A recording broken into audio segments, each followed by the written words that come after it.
ये कहानी एक डीमन विजन से चोटिल अर्थ की और हमारे एमसी के एक नल्ले बेरोजगार से डीमन गॉड बनने तक के सफर की। हमारा एमसी एक आम लाइफ जी रहा होता है सिर्फ तब तक जब तक उसका एनकाउंटर एक मिस्टीरियस डीमन से नहीं हुआ होता जो कि असलियत में होता है डीमन गॉड। एंड वो हमारे एमसी को ही अपना वेसल बना लेता है जिससे कि हमारे एमसी को एक ऐसी एबिलिटी मिलती है जिससे वो किसी भी डीमन को खाकर उसकी पावर्स गेन कर सकता है एंड वो उसके बाद डीमन गॉड्स के खिलाफ खड़ा हो जाता है। बट उसने 8 बिलियन लोगों में से सिर्फ हमारे एमसी को ही क्यों चुना? आखिर क्या रिश्ता है उसका एमसी के साथ? ये तो आपको पता चलेगा सीरीज देखने के बाद। सो हे वीप्स नेक्सस हियर, मैं वापस आ चुका हूँ एक और धमाकेदार सीरीज के साथ। और अगर तुम लोग चैनल पर न्यू हो सो क्या ही कर रहा हूँ, हमारी बाकी सीरीज वॉच आउट करो and I bet you won't regret it. चलो शुरू करते हैं सीरीज को। कहानी शुरू होती है एक रिस्ट्रिक्टेड एरिया से और वहाँ पर खतरे के बोर्ड लगे होने के बाद भी कुछ चूतिए पिकनिक मनाने आ जाते हैं। तो आखिर उनके साथ होने ही क्या था, वहाँ पर ये लोटा सपेर होती है और एक डीमन आके उन चूतियों को एक एक करके तारुक शहर में पहुंचा देता है। उनमें से एक बंदा बच जाता है पर उसकी भी फटी हुई होती है आंखें पर डीमन भी उसका पीछा नहीं छोड़ता। उस बंदे को डीमन का शायद दिख रहा होता है जिसके हाथों में खून से रंगी तलवार होती है। वो बंदा अपनी जान की भीख मांगता है पर वो डीमन उसका पैर पकड़ता है और घसीट कर झाड़ियों में ले जाता है। थोड़े टाइम बाद वहाँ पर कुछ और लोग आते हैं जो कि किसी ऑर्गेनाइजेशन के लग रहे होता है बिकॉज उनका अटायर सेम होता है। उन तीनों ने येलो कलर की यूनिफॉर्म पहनी होती है। वो लोग आपस में बात करने लगते हैं। एक लड़की डिपार्टमेंट में इन्फॉर्म करने को कहती है लेकिन बड़े बालों वाली लड़की चौकन्ना होती है। वो सारी चीजें बहुत ही अच्छे तरीके से ऑब्जर्व कर रही होती है क्योंकि वो पिछले जन्म में सीआईडी में थी। ये क्या बक रहे हो माता? इस लड़की का नाम होता है कैंग। वो कह रही होती है ये किसी जानवर का काम नहीं हो सकता, मैं घाव देख कर बता सकती हूँ। तभी वहाँ पर फिर से ये लोटा सपेर होने लगती है। कैंग अगले ही पल एक चाकू निकाल कर अपने हाथ में मार लेती है। उसका ब्लड पूरी तरीके से खंजर को घेरने लगता है। थोड़े टाइम बाद वो उसके हाथ में इन्फ्यूज हो जाता है और एक शॉट बन जाती है। तभी उसकी टीम की लड़की चिल्लाती है चीफ कैंग वो आ रहा है। उनकी तरफ एक डीमन बढ़ रहा होता है और वो हर कदम के साथ साथ बड़ा भी होता जाता है। बट कैंग घबराती नहीं है, वो बिना हेजिटेट किए डीमन का सामना करने के लिए खड़ी होती है। और ये लोग पार्ट होते हैं ये लोटा टास्क फोर्स का। तभी सीन शिफ्ट होता है स्टूडियो सिटी में जहाँ पर एक बड़ी सी बिल्डिंग दिखाई जाती है एंड उसके अंदर यूपीएससी के इंटरव्यू चल रहे होता है। सब लोग अपनी अपनी बारी का इंतजार कर रहे होता है और बहुत ही ज्यादा नर्वस होता है। लेकिन हमारे प्रोटैगनिस्ट जितना नहीं। हाँ, हमारे प्रोटैगनिस्ट जो कि 29 साल का उसके बाद नल्ला है जिसको एंजाइटी अटैक पड़ा होता है। वो किसी तरीके से अपने आप को संभाल रहा होता है। मैं ये नहीं कर सकता। वो अपने मुंह पर थोड़ा पानी छिड़कता है लेकिन उससे कुछ फर्क नहीं पड़ता। खिड़की के बाहर एक टहनी पे चिड़िया आकर बैठती है। वो होती तो क्यूट है पर मारू के लिए बिल्कुल नहीं। उसकी नजरों में चिड़िया भी उसको ताने मार रही होती हैं। देन वो किसी तरह से अपने होश में आता है और अपने आप को समझाता है, हिम्मत देता है। जब वो अंदर आ रहा होता है तब टीवी पे एक न्यूज चल रही होती है कि 4 चूतिए कैंपस गुमशुदा होगा और आपको तो पता ही है उनके साथ क्या हुआ है। बट मारू उस न्यूज को इग्नोर करता है बिल्कुल वैसा जैसे तुम्हारी एक्स तुम्हें करती है। उसके दिमाग में सारी पास की टेंशन आ रही होती है क्योंकि वो 4 साल से यूपीएससी प्रिपरेशन के लिए लगा है पर वो कुछ नहीं उखाड़ पाया और अब ये 5वां साल है। इतनी ही देर में उसकी बारी आ जाती है और उसको इंटरव्यू के लिए अंदर बुलाया जाता है। वो हड़बड़ा के उठता है और परेड करते हुए अंदर चला जाता है जहाँ पे इंटरव्यू उसका भूख का शेर के तरीके इंतजार कर रहा होता है। वो उस पर पहला सबसे फालतू सवाल फेंक कर मारता है कि तुम सिविल सर्विसेज क्यों करना चाहते हो। बट और hero thinks like a politician. इसीलिए वो जवाब देता है कि वो सोसाइटी के लिए सब करना चाहता है लेकिन अंदर ही अंदर उसको पैसा चाहिए,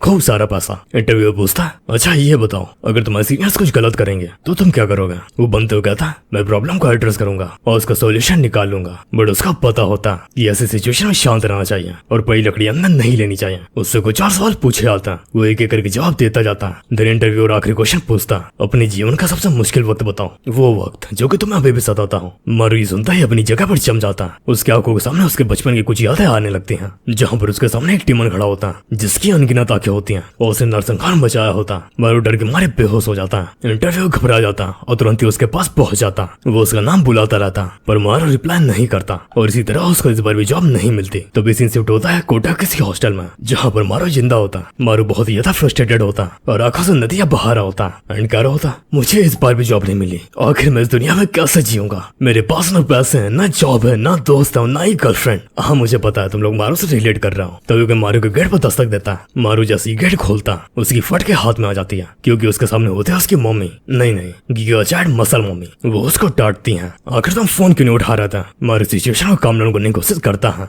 और आप अचानक से यहाँ पर क्यों आ गए? उसकी मम्मी एक बैग को आगे करती है एंड कहती है मैं तुम्हारे लिए खाना लाई हूँ। मारू खुश हो जाता है क्या इसमें मीट है? पर वो जवाब देती है नहीं इसमें बस किमची है। इसे सुनते ही मारू मुंह उतर जाता है। जब उसकी मम्मी रूम में आसपास देखती है तो उसका मूड खराब हो जाता क्योंकि पूरे रूम में कुछ न कुछ फैला ही होता, चारों तरफ कचड़ा ही कचड़ा। वो तुरंत ही सफाई अभियान में लग जाती हैं। वो उनको समझाता है कि वो कर लेगा पर वो अचानक से इंटरव्यू के बारे में पूछती हैं। मारू सुनते ही कोने में बैठ जाता और शर्म से पानी पानी हो जाता। उसको समझ में नहीं आ रहा होता कि वो उनसे ये सब चीजें एक्सप्लेन कैसे करें पर उसकी चुप्पी सच जाहिर कर देती है। मम सारी बात समझ जाते हैं। उसको मोटिवेट करते हुए कहती है, कोई बात नहीं, अगली बार अच्छा करना, बिल्कुल भी निराश होने वाली बात नहीं है, कर्म करो, तुम्हें फल जरूर मिलेगा। देन वो मारू को एक लिफाफे में कुछ पैसा देती है, हाँ जेब खर्चे के लिए, पर वो उनसे पैसा नहीं लेता और समझाता है कि मैं अब बड़ा हो चुका हूँ, सो मेरी जिम्मेदारियां मुझे खुद ही उठानी चाहिए। पर उसकी मम्मी पैसे देते हुए अपने मसल्स को फ्लेक्स करती हैं। मारू तुरंत ही डर के मारे वो पैसे ले लेता। वो जाने से पहले रुकती हैं एंड कहती हैं, मारू मैं एक शमन के पास गई थी और उन्होंने मुझे ये बताया कि तुम्हारी फेलियर की वजह तुम्हारी एंजाइटी नहीं है, उसकी वजह है तुम्हारे फादर। क्या फादर?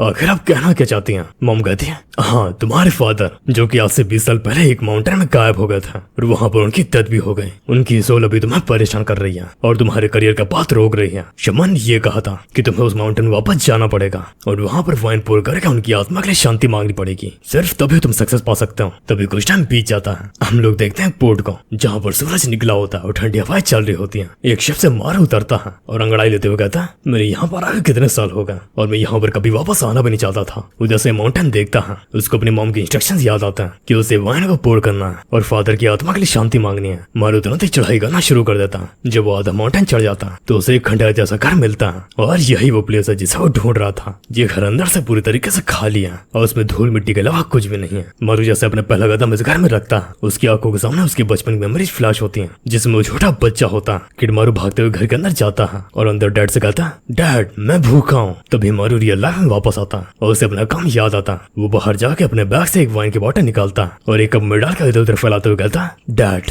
मुझे उम्मीद है कि आप खुश होंगे, पर प्लीज आप जॉब लगने में मेरी मदद कीजिए ताकि मैं मॉम के कंधे से थोड़ी जिम्मेदारी कम कर पाऊँ। पर तभी वहाँ पर येलो डस्ट अपेयर होने लगती है। मारू ये देखकर हैरान हो जाता है, क्या ये कैसे धुंध है? जो भी हो ये नॉर्मल बिल्कुल नहीं है, मुझे यहाँ से निकलना होगा। वो वहाँ से भागने लगता है, पर वो जैसे ही भाग रहा होता है उसके पीछे से एक आवाज आती है जो कि उसी की होती है, मुझे यहाँ से निकलना होगा। मारू कंफ्यूज होकर पीछे मुड़कर देखता है। वहाँ पर धुंध बहुत ही ज्यादा टेंस हो चुकी होती है, जिसमें एक फिगर अपेयर होता है और जैसे थोड़ी ठंड छटती है तो हमें पता चलता है वो होता है एक डीमन और वही मारू की आवाज में उसकी बातें रिपीट कर रहा होता है। मारू हैरानी की वजह से अपनी आंखें मसलता है, क्या कहीं सपना तो नहीं? पर यह सच होता है। डीमन उसकी तरफ एक एक कदम बढ़ा रहा होता है। मारू पैनिक करते हुए वहाँ से भागने लगता है, बट डीमन एक बैम्बू को उसके पेट की आर पार कर देता है, जिससे कि वहाँ की जमीन मारू के खून से रंग जाती है। मारू सोच रहा होता है, आखिर ये सब क्या हो रहा है? क्या मैं ऐसे मरने वाला हूँ? अभी तक तो मैंने अपनी जिंदगी तक नहीं जिया। तभी उसकी आंखों के सामने उसकी मॉम आती है, जिनको याद करते हुए हिम्मत जुटाता है और खड़ा होने लगता है। नहीं मैं यहाँ नहीं मर सकता, लेकिन अब तक तो देर हो चुकी थी, क्योंकि डीमन उसके ऊपर झपट्टा मार देता और उसका खाने वाला होता।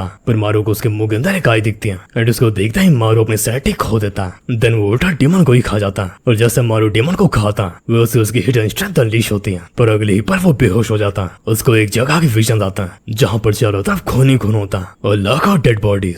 वहाँ पर हजारों डीमंस भी होता है जो कि एक दूसरे को खाने के लिए लड़ रहा होता है। एक ऐसी दुनिया जिसमें सिर्फ स्ट्रॉन्ग ही सर्वाइव करता। मारू को नहीं समझ में आ रहा होता कि ये सब क्या चल रहा है। क्या वो मर गया है? उसका सिर घूम रहा होता और आंखें बंद होती हैं, पर वो बंद आंखें धीरे धीरे करके खुलने लगती हैं। उसके सामने दो अनजाने लोग बैठे होते हैं, जिनमें से एक को हम लोग पहले ही देख चुके हैं। मारू उनको देखते ही पैनिक करते हुए उठ जाता है। क्या तुम लोग कौन हो और मैं मर गया कि जिंदा हूँ? वो मॉन्स्टर कहाँ गया जो कि मेरी जान के पीछे पड़ा था? वो सवाल पे सवाल करता ही जाता है। उसके सामने जो आदमी खड़ा होता वो उसकी तरफ बढ़ता है एंड कहता, अभी तुमने क्या कहा? तुम्हें जो कुछ भी याद है हम लोगों को अच्छा से एक्सप्लेन करो। मारू याद करने की कोशिश करता है एंड बताता है, मैं यहाँ से गुजर रहा था तभी एक अजीब सी धुंध आई जैसे कि सैंडस्टोन, और उस धुंध के बीच में एक मॉन्स्टर अपेयर हुआ जिसने कि मेरे ऊपर हमला कर दिया। हाँ उसने अपना हथियार मेरे पेट के आर पार कर दिया था। बड़ो जैसे अपना हाथ पेट पे लगाता है वो पाता है कि उसके घाव भर चुके हैं और इसी वजह से वो हैरान हो जाता है। वो दोनों ही लोग नजरें मिलाते हैं और थोड़ा दूर जाकर खुशबुसाने लगते हैं। लड़की कहती है, क्या आपने कल का अलार्म सुना था? वो कहता है, हाँ थोड़ी आवाज तो आई थी पर वो तुरंत ही बंद हो गई थी। तो मुझे ये लगा कि इको सिस्टम की ग्लिच है।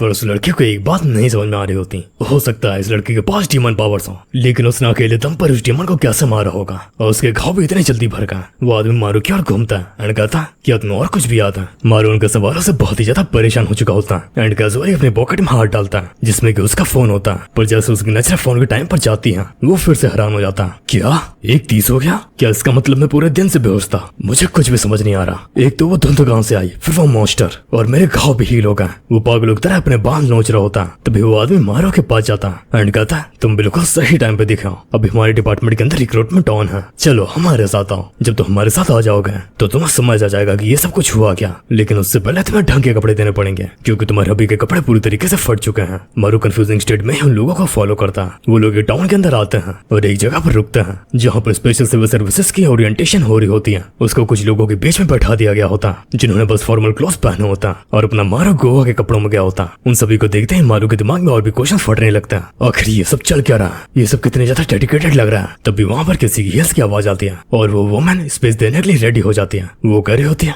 मेरा नाम है योयांग और मैं हूँ तुम लोगों की वाइस डायरेक्टर। तुम सभी लोगों को स्पेशल सिविल सर्विसेज में स्वागत है। मारू हाथ ऊपर करते हुए कहता है सॉरी लेकिन शायद आप लोगों से कुछ गलतफहमी हुई है क्योंकि मैंने जॉब के लिए अप्लाई भी नहीं किया था। योयांग कहती है नहीं हमसे कोई भी गलती नहीं हुई है, तुम्हें हमको ज्वाइन करने के लिए स्पेशली सिलेक्ट किया गया है। मारू कुछ भी प्लान नहीं पड़ रहा होता। योयांग अपनी बात कंटिन्यू करते हुए कहती है और सभी लोगों का कर्तव्य है इंसानियत की रक्षा करना। हमारे वर्क की सारी डिटेल कॉन्फिडेंशियल है, सो आप इसके बारे में किसी से भी बात नहीं कर सकते, ना ही अपनी फैमिली से, ना ही फ्रेंड्स से और ना ही गर्लफ्रेंड से। और अगर आप लोगों ने ये रूल तोड़ दिया सो आपके ऊपर बहुत ही बड़ी लीगल पेनल्टीज पड़ सकती हैं। मारू सोच रहा होता है क्या प्रोटेक्ट ह्यूमन लाइफ और कॉन्फिडेंशियल चीजें, आखिर ये सब लोग किस चीज के बारे में बात कर रहे हैं और आखिर ये जॉब क्या है, क्या ये कोई सीक्रेट ऑर्गेनाइजेशन है। योयांग के आगे की बातें उसको और भी ज्यादा चौंका देती हैं। वो बताती है कि यहाँ पर जितने भी लोग प्रेजेंट हैं सभी लोगों के पास डेमोनिक एबिलिटीज हैं, उनकी बॉडीज में डीमन का ब्लड है और तुम सभी के पास कोई न कोई यूनिक एबिलिटी जरूर है और इसी वजह से तुम लोगों को चुना गया है। तभी वो मारू के बगल में बैठे एक लड़के पर इशारा करती है जैसे कि ये सर वो लेवल 7 डीमन की पावर पोजेस करता है। जैसे उसका नाम लेती है वो अपनी जगह पर खुशी खुशी खड़ा हो जाता है ऑब्वियसली तारीफ सुनने के लिए। देन योयांग मारू को डिटेल्स रीड करते हुए कहती है मारू तुम्हारे पास लेवल 1 डीमन की पावर है, क्या तुम्हें तुम्हारी एबिलिटी के बारे में पता है। मारू सिर खुजाते हुए ना बोलता है। मारू की यह हालत देखने के बाद वो अपनी हंसी नहीं रोक पाता और खिले गिला के हंसने लगता है। मारू को उसको देखकर बहुत ही ज्यादा गुस्सा आ रही होती है। क्या ये मुझ पर हंस रहा है, इससे क्या लगता है कि मेरे पास लेवल 1 डीमन की पावर है, इसी वजह से मैं वीक हूँ। इससे पहले कि वो अपनी फ्रस्ट्रेशन में और भी आगे बढ़ पाता फैसिलिटी में एक बहुत ही तेज अलार्म बजने लगती है। सब डर के मारे इधर उधर दिखने लगता है पर योयांग के फेस में एक बहुत ही बड़ी स्माइल होती है जैसे वो एलुमनी का केस जीत गए हो। वो कहती है क्या टाइमिंग है, एक डीमन अपेयर हुआ है, सब लोग फटाक से वहाँ चलने के लिए तैयार हो जाओ। वो लोग वहाँ से निकल कर कोई माउंटेन में आ जाते हैं। सब चढ़ाई करते हुए बहुत ही ज्यादा थके होता है सिवाय योयांग के। जैसे जैसे लोकेशन पास आ रही होती है उसकी एक्साइटमेंट और भी ज्यादा बढ़ती जा रही होती है। देन वो अपनी लोकेशन पर पहुंच जाता है जहाँ पर एक बहुत ही बड़ा डीमन होता है जिसको कि कैप्टन गैंग ने पकड़ा होता है। उसने डीमन के सिर पर अपना डैगर घुसेड़ कर उसकी बॉडी को पैरालाइज कर दिया होता है। ये एक लेवल 1 डीमन है। योयांग उसके बारे में एक्सप्लेन करती है ये लेवल के डीमन अपने काइंड के सबसे वीकेस्ट क्रिएचर्स हैं और इसे कैप्टन गैंग ने बहुत ही आसानी से पकड़ लिया है। ये तुम्हारी ट्रेनिंग के लिए परफेक्ट रहेगा।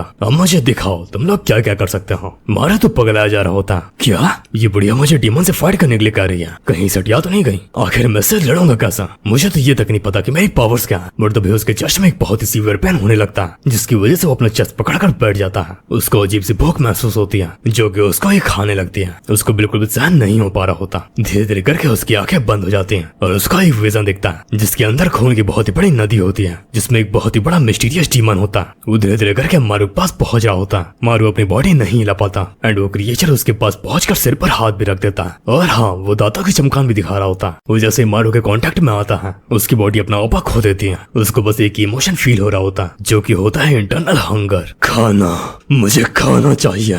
तभी उसके पीछे से कोई उंगली कर देता है। यह होता है सनवो जो कि उससे कहता है ओह क्या तुम डर के मारे बौखला गए हो, कहीं तुम रो तो नहीं रहता। मारू होश मारते हुए कहता है नहीं नहीं मुझे बस भूख लग रही थी। मारू जैसा ये सुनता है कि उसको ऐसी सिचुएशन में भूख लग रही है वो उसका पथेटिक समझता है एंड वहां से निकल जाता है। मारू उसको इग्नोर करते हुए ये चीज समझने की कोशिश कर रहा होता है। तभी योयांग सबको कान खोल कर सुनने को कहती है और बेसिक चीजों को समझाने लगते हैं। सुनो तुम लोग जितने भी गोल्डन डस्ट देख रहा हो इसे डीमन ही प्रोड्यूस करते हैं और डीमन जितना ही ज्यादा पावरफुल होगा ये डस्ट की डेंसिटी उतना ही ज्यादा बढ़ती जाएगी। पर बस इतना ही नहीं, वो एक चाकू निकालती है और अपने हथेली में कट लगा देती है जिससे कि न्यू कमर्स चौंक जाते हैं और हाँ थोड़ा डर भी जाते हैं। पर वो एक्सप्लेन करती है जब तक वो इस डस्ट में रहेंगे उनके छोटे मोटे घाव भरते रहेंगे क्योंकि उनके पास भी डेमोनिक हीलिंग एबिलिटीज है। हाँ तुम सभी के पास, लेकिन अगर तुम लोगों की फर्टल इंजरी होती है तो तुम मर भी सकते हो। इसीलिए अपने कदम फूक फूक के रखना क्योंकि जान है तो जहान है। और हाँ तुम लोग अपनी पावर स्टर्स के अंदर यूज कर सकते हो, इसके बाहर तुम बस आम इंसान हो। सनवो ये सब बातें सुनकर बहुत ही ज्यादा बोर हो रहा होता। हाँ पता नहीं ये अपनी फालतू बातें कब बंद करेगी, इसने तो कुछ ढंग की बात बताई भी नहीं। अब इसे ये बताना चाहिए कि हम अपनी पावर्स का यूज कैसे करें। वो थोड़ा सोचता है और अपने लिप्स को काट लेता है जिससे कि उसमें से खून निकलने लगता है और जितने भी गोल्डन डस्ट होती है वो उसके खून में एब्जॉर्ब होने लगती है। जैसे गोल्डन डस्ट उसके ब्लड स्ट्रीम में एंटर एंटर करती है, उसका ब्लड प्रेशर स्काई रॉकेट हो जाता है और हार्ट पीक लेवल पर धड़कने लगता है। उसकी रगों में डीमंस की पावर बहने लगती है। वो समझ जाता है कि डिमोनिक पावर्स की यूज कैसे करता है। जैसे हम लोगों को कुछ घाव लगेगा और हमारे ब्लड स्ट्रीम में गोल्डन डस्ट एंटर करेगी, वैसे ही हमारी डिमोनिक पावर्स एक्टिवेट हो जाएंगी। वो अपने हाथ में ग्लव पहन लेता है, देन वो अपना एक थंब तोड़ता है। हाँ, अपना ही थंब तोड़ देता है, क्योंकि यही उसकी एबिलिटी का पार्ट होता है। जैसे उसका थंब टूटता है, डिमन के सिर पर जो खंजर लगा होता है उसके टुकड़े टुकड़े हो जाता है। वही खंजर जो कि उसको पैरालाइज कर रहा था। मतलब अब डिमन आजाद है। कैंग ये देखते ही सब लोगों को सतर्क कर देती है। उस डिमन के अंदर से जो गोल्डन डस्ट आ रहा होता है वो पहले से भी ज्यादा टेंस हो जाता है। डिमन खूब जोर से चिल्लाता है और जमीन पर हमला कर देता है। सारे रिक्टर्स हैरान हो जाता है। कैंग डिमन को कंट्रोल में करने के लिए जाती है, पर उसका चीफ रोक देती है। कैंग के हिसाब से नौसिखियों के लिए काफी खतरनाक हो सकता है, बट चीफ कहती है अगर ये लोग लेवल 1 के डिमन को नहीं संभाल पाते हैं तो वैसे भी वो बैटलफील्ड में तो मर ही जाएंगे। तभी डिमन को एक इंटेंस स्मेल आती है एंड वो आ रही होती है अपने मारू से। मारू कांपने लगता है, ये मेरी ओर क्यों देख रहा है? और अगले पल डिमन अपने हाथों से वेपन बना के मारू के ऊपर थ्रो कर देता है। उसका वेपन मारू के कंधे से आर पार हो जाता है। कैंग इसको देखकर काफी चिंतित हो जाते हैं। मारू जमीन में गिरकर दर्द से कर रहा होता है। देन वो किसी तरह अपने शोल्डर को संभालते हुए उठने की कोशिश करता है, लेकिन उसको ये चीज बिल्कुल पहले नहीं पड़ी होती कि उसकी लाइफ में अचानक से भूचाल कहां से आ गया। डिमन एक ही जंप में मारू के करीब आ जाता है और उसको पकड़ने का ट्राई करता है, पर अचानक जमीन फट जाती है और उसमें से दो बड़े बड़े सेंटीपीड निकलता है जो कि डिमन के गर्दन को काफी जोर से जकड़ लेता है। उसे थोड़ी दूर पर बैठे हुए एक आदमी ने समन किया होता है जो कि होता है सेंटीपीड राक्षस एबिलिटी यूजर। तभी वेपन बहुत तेजी से डिमन के ऊपर रश कर देती है और झपट्टा मार के उसके सर पर वार कर देती है। ये होती है टाइगर राक्षस एबिलिटी यूजर। जैसे डिमन का सर कटता है वो दर्द से चीखने लगता है। वो दोनों एबिलिटी यूजर काफी खुश हो रहे होता है क्योंकि उन्होंने डिमन को डैमेज पहुंचाया है और जीत चुके हैं। लेकिन हम लोग देखते हैं डिमन अपने वुंड से गोल्डन डस्ट एब्सॉर्ब कर रहा होता है और इसी के साथ उसका सिर भी रीजनरेट होने लगता है। अगले ही पल वो पहले जैसा होकर दांत दिखाने लगता है। दोनों ही लोग बिलीव नहीं कर पा रहे होता कि इस डिमन की इंजरी से इतनी जल्दी कैसे हील हो गई। तभी डिमन एक सेंटीपीड को जकड़ के उसको खींचने लगता है, जिसकी वजह से एबिलिटी यूजर की भी बॉडी खींचने लगती है क्योंकि वो उसी के बॉडी का पार्ट था। डिमन उसको वेपन के ऊपर फेंक देता है जिससे कि दोनों ही लोग जमीन में गिर जाते हैं, पर वो अभी भी नहीं रुका होता। वो अपने हाथों से उस बंदे का गला जकड़कर चोक करने लगता है। वो बंदा डर के मारे दया की भीख मांग रहा होता है और डिमन अपना मुंह पूरी तरह से खोल के उसको खाने को तैयार होता है, बट इससे पहले कि वो उसको खा पाता उसकी गर्दन टूट जाती है। और ये क्या होता है? सनवो ने। ये होता है टेम्पल राक्षस एबिलिटी यूजर और इसकी एबिलिटी ये होती है कि अपनी बोन ब्रेक करके कोई भी सॉलिड मैटर ब्रेक कर सकता है, फिर चाहे वो चीज ऑब्जेक्ट हो या फिर अपोनेंट। हालांकि उसकी एक वार से डिमन मरा नहीं होता बल्कि और भी गुस्से में आ चुका होता है। देन वो सनवो के ऊपर अटैक करने के लिए रेडी हो जाता है, पर सनवो अपना ग्लव्स उतारता है और अपना हाथ पकड़कर मोड़ देता है, जिससे कि एक झटके में ही डिमन का सर धड़ से अलग हो जाता है। उसकी बॉडी जमीन में गिर जाती है। देन सनवो उसके ऊपर अपना पैर रखकर खड़ा हो जाता है। बड़ा वो रियलाइज करता है कि वो तो मर चुका क्योंकि यहाँ से सारी डस्ट हटने लगी है। वो सोच रहा होता है ये साला कुछ ज्यादा ही जल्दी मर गया, मुझे तो इसके ऊपर कुछ और ट्रिक्स यूज करनी थी। तभी कैंग उसके ऊपर चढ़ाई करने लगती है, ये कहते हुए कि उसी ने उसका नाइफ तोड़ के सब लोगों की जान खतरे में डाली है। पर वो सफेद झूठ बोलता है, नहीं नहीं नहीं, मैंने तो नहीं किया। कि तुम्हारे पास कोई भी प्रूफ है? कैंग उसका हाथ पकड़ते हुए कहती है तो चलो क्यों ना मैं तुम्हारा हाथ तोड़ दूं और फिर देखो कुछ इफेक्ट पड़ता है कि नहीं। पर पीछे चीफ आकर सनवो को काफी ज्यादा अप्रिशिएट करने लगती है क्योंकि उसने फ्रेशर के हिसाब से बहुत ही अच्छा काम किया। पर तभी वो कुछ नोटिस करती है एंड कहती है क्या यहाँ से कोई गायब है? और ये होता है अपना मारू, जो कि वहाँ से काफी तेजी से भागा जा रहा होता है। उसको समझ में नहीं आ रहा होता कि वो अचानक से स्पेशल सिविल सर्वेंट कैसे बन गया। और सिर्फ इतना ही नहीं, उसको आते आते ही डिमन को मारने का ऑर्डर दे दिया गया। इसीलिए उसको लगता है यहाँ से बाहर निकलना जिंदा रहने के लिए सबसे सही होगा। पर तभी उसको अपनी आंखों में भरोसा नहीं होता और उसने क्या देखा वो तो अभी हम लोगों को नहीं बताया जाता क्योंकि सीन शिफ्ट हो जाता है चीफ पे, जो कि कह रही होती है कि मारो तो वैसे भी क्वालिफाइड नहीं है, वो किसी भी काम का नहीं है। पर कैंग स्टार्टिंग से ही सारी चीजें काफी अच्छे से ऑब्जर्व कर रही थी और उसको ये बात नहीं समझ में आ रही होती कि उस डीमन ने सारे लोगों को छोड़कर मारू के ऊपर ही अटैक क्यों किया। देन चीफ कैंग को ऑर्डर देती है कि वो मारू को ढूंढ के लाए। कैंग उनसे कहते हैं मैंने एक और चीज नोटिस की है,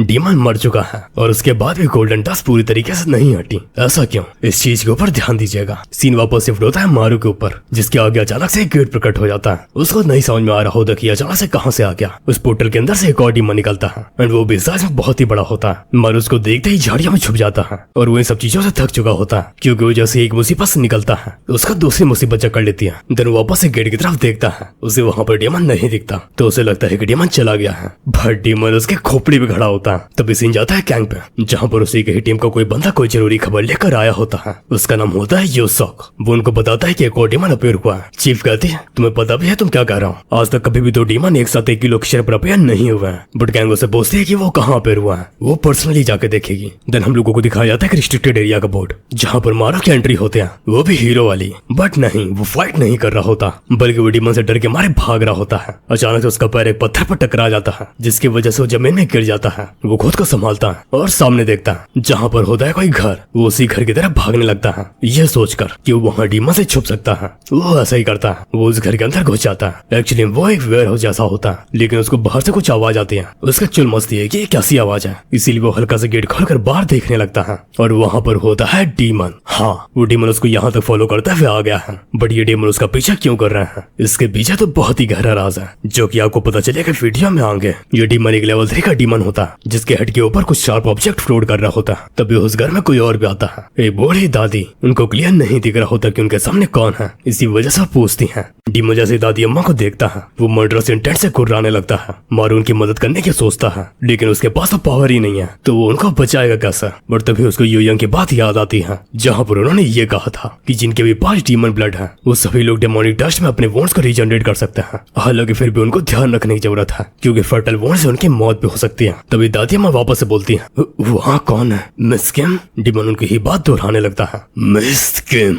जैसे उनको सामने का नजारा दिखता है वो हैरान हो जाती है क्योंकि अब उनको डीमन क्लियर दिख रहा होता है और उन्हें अपनी लाइफ टाइम में ऐसा क्रिएचर कभी नहीं देखा। डीमन वापस से दोहराता है मिस किम। देन वो दादी अम्मा की तरफ अपने फिंगर पॉइंट करता है जिसकी वजह से उसके हेड पे जितने भी ऑब्जेक्ट फ्लोट कर रहे होते हैं वो सभी उनकी ओर शूट हो जाता है और वो जैसे हिट करता है चारों तरफ खून फैल जाता है। बट वो सरप्राइज, दादी अम्मा भी सेफ होते हैं। वो जैसे अपनी आंखें खोलती हैं वो पाते हैं कि एक आदमी उनको बचा लिया। यह होता है अपना मारू। वो उनसे पूछता है क्या वो ठीक है, वो कहते हैं हाँ मैं ठीक हूँ। पर तभी मारू अपने आप को नहीं संभाल पाता और गिर जाता है क्योंकि ऑब्वियसली उसने अपनी पीठ पे इतने सारे वार लिए हैं। वो दादी अम्मा से यहाँ से भागने को कहता है और हम लोग देखते हैं मारू की हालत जो कि बहुत ही खराब होती है। उसके मुंह से भी खून बह रहा होता है और एक हाथ पूरे तरीके से कट चुका होता है। मारू यही सोच रहा होता है कि आखिरकार उसको ही लेवल 1 डीमन की पावर क्यों मिली और वो आखिरी में मर ही जाएगा। फिर वो चाहे जितनी कोशिश कर ले वो इतनी कम पावर के साथ लोगों को भी नहीं बचा सकता। उसकी आंखों के सामने अंधेरा छाने लगता है। देन वो अपनी सारी ताकत इकट्ठा करके आखिरी मदद की गुहार लगाता है जिसको अफसोस कोई सुन नहीं पाता। बट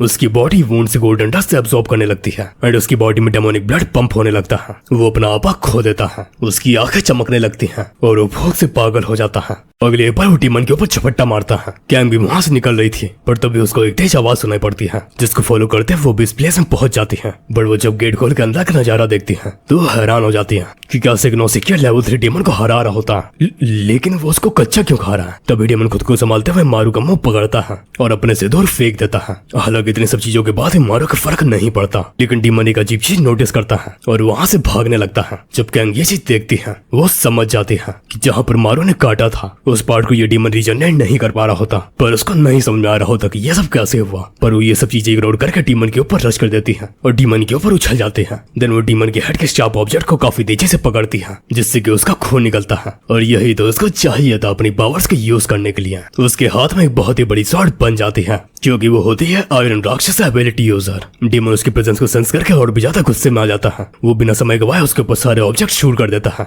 बट कैंग तुरंत ही मोड़ती है और सारे ऑब्जेक्ट्स की पोजीशन कैलकुलेट करते हुए अपनी स्वॉर्ड से काउंटर कर देती है जिसकी वजह से वो ऑब्जेक्ट डीमन के ऊपर शूट हो जाता है जिससे बचने के लिए डीमन अपने फेस के आगे हाथ लगा लेता है और कैंग इसी चीज का फायदा उठाती है और हवा में उछल कर अपनी स्वॉर्ड से उसकी बॉडी को काट देती है। डैम क्या फिगर है। उसके अटैक से डीमन की बॉडी 2 हिस्से में स्प्लिट हो जाती है और यही हो जाता है उसका खात्मा। उसकी बॉडी मिट्टी में मिलने लगती है। देन गैंग दादी अम्मा को संभालती है एंड पूछती है क्या आप ठीक हैं। थोड़ी देर में वो उठ जाती हैं बट वो बहुत ज्यादा कंफ्यूज होती हैं। यहाँ भी क्या हुआ। वो ऐसे बिहेव कर रही होती हैं जैसे कि उनका कुछ भी नहीं याद। गैंग उनसे झूठ बोलती है अरे कुछ नहीं, बस यहाँ को जंगली जानवर घुसाए थे। गैंग ये बात क्लियर करती है कि जैसे गोल्डन डस्ट हट जाती है हम लोग उसके बारे में सारी चीजें भूल जाते हैं। ना उनको डस्ट के बारे में याद होता और ना ही डीमन के बारे में। वो दादी को दिलासा देती है कि आपको चिंता करने की जरूरत नहीं है। यहाँ पे जो भी कोई नुकसान हुआ होगा वो सब कुछ वो संभाल लेगी क्योंकि वो एक सिविल सर्वेंट है। जैसे दादी माँ वहाँ से जाते हैं कैंग के एक्सप्रेशन पूरी तरीके से चेंज हो जाता है। वो मारू के पास पास पहुंच जाते हैं। वो ये देखकर चौंक जाते हैं कि इतनी ही देर में मारू सारी इंजरीज हील हो चुकी हैं और छोटी मोटी इंजरीज नहीं, उसका पूरा का पूरा हाथ ही रीजनरेट हो चुका है। क्या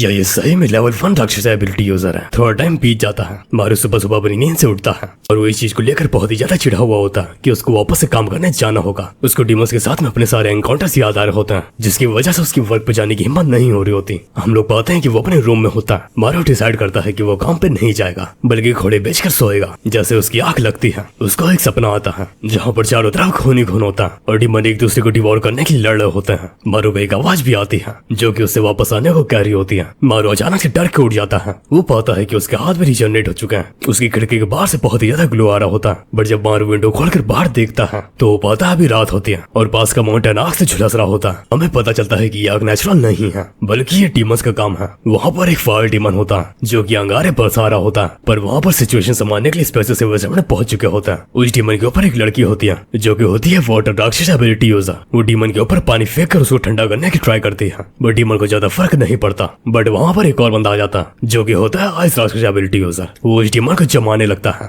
धीरे धीरे करके उस डीमन की पूरी बॉडी आइस में जम जाती है। वो एबिलिटी यूजर अपने टीम लीडर्स कहती है कि डीमंस तो रात में अपेयर होते ही नहीं है। यह पहली बार है कि डीमंस ने रात में हमला किया। लीडर कहता है कि उसके कुछ पल्ले नहीं पड़ रहा है, लेकिन अभी उनके पास इस चीज का टाइम नहीं है बल्कि उनको आग फैलने से रोकने में ध्यान देना चाहिए। दूसरी तरफ डीमन भी फ्री होने का ट्राई कर रहा होता है। धीरे धीरे करके सारी बर्फ पिघलने लगती है। लीडर आइस का यूज करके अपने वेपन बनाता है एंड रश कर देता है। इसको मैं संभाल लूंगा, तुम लोग आग बुझाने में ध्यान दो। बट अचानक से डीमन के ऊपर कोई एनर्जी बीमा कर गिरती है। हम लोगों को 2 आइस दिखाई देती हैं जो कि डीमन को उसको वापस लाने का ऑर्डर दे रही होती है, बट किसको ये हमें क्लियर नहीं बताया जाता। एंड ऑर्डर सुनते ही डीमन की पावर चरम सीमा पर पहुंच जाती है। लीडर उसको मौका न देते हुए उसके ऊपर अटैक करने के लिए जंप कर देता है, बट डीमन उसको पंच कर देता है। हालांकि लीडर ने अपने आप को डिफेंड कर लिया था, लेकिन फिर भी वो काफी दूर जाकर गिरता है। वो डीमन की फायर की वजह से काफी ज्यादा झुलस भी चुका होता है। वो एबिलिटी यूजर उसकी तरफ भागती है, पर तभी डीमन रुकता है और अपना अटैक चार्ज करके फायर कर देता है, जिसकी वजह से उसके अंदर से काफी सारा लावा निकलकर आसपास फैलने लगता है। लीडर सोच रहा होता है मैं डर क्यों रहा हूँ और आखिरकार ये इतना ताकतवर कैसे हो रहा है। जैसे वहाँ की सिचुएशन आउट ऑफ कंट्रोल होती है, बात हेडक्वार्टर तक पहुंच जाती है। सिर्फ वही एरिया नहीं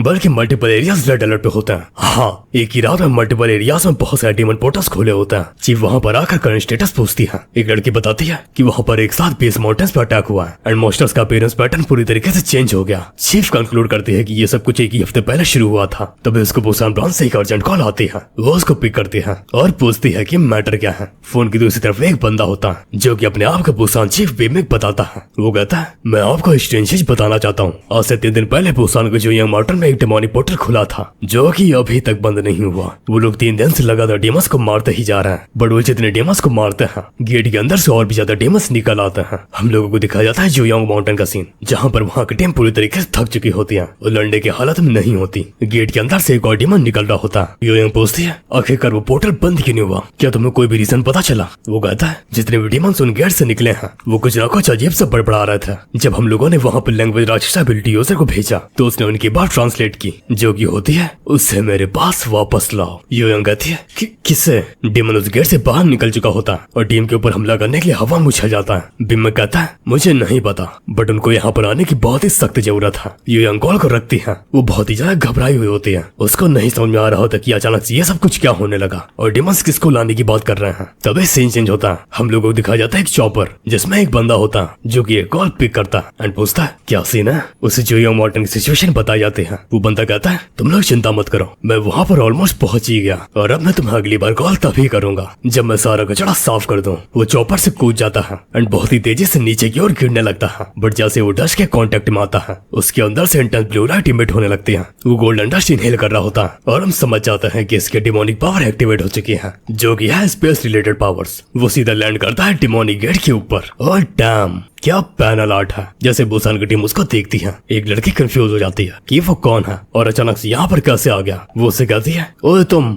वहाँ पर क्या कर रहा हो, यहाँ पर बहुत ही ज्यादा खतरा है। तभी डीमन उसका नोटिस कर लेता है और काफी स्माइल हंसता है। वो उस लड़की के ऊपर जंप कर देता है, बट वो लड़की समझ जाती है कि वो अटैक करने ही वाला। इसी वजह से वो उसके अटैक से बचने में कामयाब हो जाती है। बट वो जब मुड़ के देखती है तो डीमन उसके बहुत ही करीब खड़ा होता है और अटैक करने के लिए तैयार होता है। एंड वहीं दूसरी तरफ वो बंदा अपनी पावर्स की यूज करता है। वो अपने हाथों से स्पेस रिफ्ट जैसा कुछ खोलता है। उसके बाद जैसे रिफ्ट खुली होती है वैसे रिफ्ट मॉन्स्टर के पीछे भी खुल जाती है। वो अपने हाथ उस रिफ्ट में डालता है और एक ही झटके में मॉन्स्टर का सिर पकड़कर उससे बाहर खींच लेता है। वो उसी जगह पर अपने हाथ से मॉन्स्टर का सिर पकड़ के खड़ा होता है। हाँ, मॉन्स्टर का खात्मा यही नहीं हो चुका है। ये सब देखकर पूरी टीम भौचक्की हो जाती है। वो बंदा जमीन पर लैंड करता है एंड उन लोगों से कहता है तुम लोगों ने बहुत मेहनत किया, यहाँ से अब मैं संभाल लूंगा, सो तुम लोग आराम करो। वो लड़की अपनी लीडर से पूछती है आखिर ये कौन था। लीडर बताता है कि वो आदमी फर्स्ट राक्षस एबिलिटी यूजर है और वही फाउंडर है येलो डस्ट टास्क फोर्स का। वो पहले तो स्ट्रेचिंग करता है, देन वो अपनी एबिलिटी यूज करते हुए कहता है चलो सारी कीड़ों को एक साथ ठिकाना लगाता है। ये वर्ल्ड का स्ट्रॉन्गेस्ट राक्षस एबिलिटी यूजर है। हाँ मतलब तुम लोग इसको इस मानवा का गोजू कह सकते हो। वैसे इसका नाम होता है जॉन गिल्डो। उसने अपने दोनों हाथ ग्राउंड पर रखे होता है, उसकी हर फिंगर से स्पेस लिफ्ट बनती जाती है और वो फैलते फैलते माउंटेन को लेकर आसमान तक को घेर लेते हैं। बुसान टीम ये सब देखकर अमेज हो जाती है। लड़की कहती है ये क्या है। लीडर कहता है मैं भी इनको अपनी आंखों से पहली बार देख रहा हूँ, अभी तक मैंने बस इसके बारे में सुना ही था। Space abilities. जोंग अपने सामने एक रिफ्ट खोलता है जिसमें से येलो डस्ट निकल रही होती है। हम लोग को दिखाया जाता है कि माउंटेन की आग कभी भी नहीं बुझी होती है क्योंकि फायर डीमन नहीं हारा होता, बल्कि वो पहले से भी ज्यादा बड़ा हो गया, इतना बड़ा और पावरफुल कि उसके ऊपर बर्फ का भी असर नहीं हो रहा है। वाटर एबिलिटी यूजर बेहोश होने लगती है। लीडर उसको जल्दी से उठना कहता है क्योंकि अगर वो होश में नहीं आएगी तो वो दोनों ही खत्म हो जाएंगे। तभी फायर डीमन उसके ऊपर रश कर देता है। लीडर अपनी सारी ताकत लगाते हुए एक आइस शील्ड बनाने में कामयाब हो जाता है, पर डीमन लगातार उसमें मुक्के मारता जाता है जिससे उस शील्ड में भी क्रैक्स आने लगते हैं एंड वो फायर डीमन के सामने ज्यादा देर तक नहीं टिक पाती। उसकी शील्ड शैटर हो जाती है एंड वो भी अटैक के इम्पैक्ट से काफी दूर जाकर गिरता है और इससे पहले कि वो उठ पाए फायर डीमन उछल के उसके पास पहुंच जाता है। लीडर समझ जाता है कि उसका खात्मा नजदीक ही है, पर इससे पहले कि डीमन फाइनल अटैक मार पाता उसके पीछे एक स्पेस लिफ्ट खुलती है जिसमें से एल्डो का हाथ निकलता है और वो उसकी मुंडी पकड़ के पोर्टल की दूसरी ओर फेंक देता है जिससे एक एक्सप्लोजन होता है एंड उसके इम्पैक्ट से कौवे तोते सब उड़ जाते हैं। तभी जोंग अपनी पावर यूज करता है और आसमान में जितने भी रिफ्ट होती हैं वो सभी के सभी एक्टिवेट हो जाती हैं। तभी हम लोगों को दूसरे माउंटेन का सीन दिखाया जाता है जहाँ पर एक लड़के के ऊपर डीमन खड़ा होता है और वो कुछ बड़बड़ा रहा होता है। देन वो डीमन एक ब्लेड को उस लड़के के दिल के आर पार कर देता है। तभी उसके पीछे रिफ्ट अपेयर होती है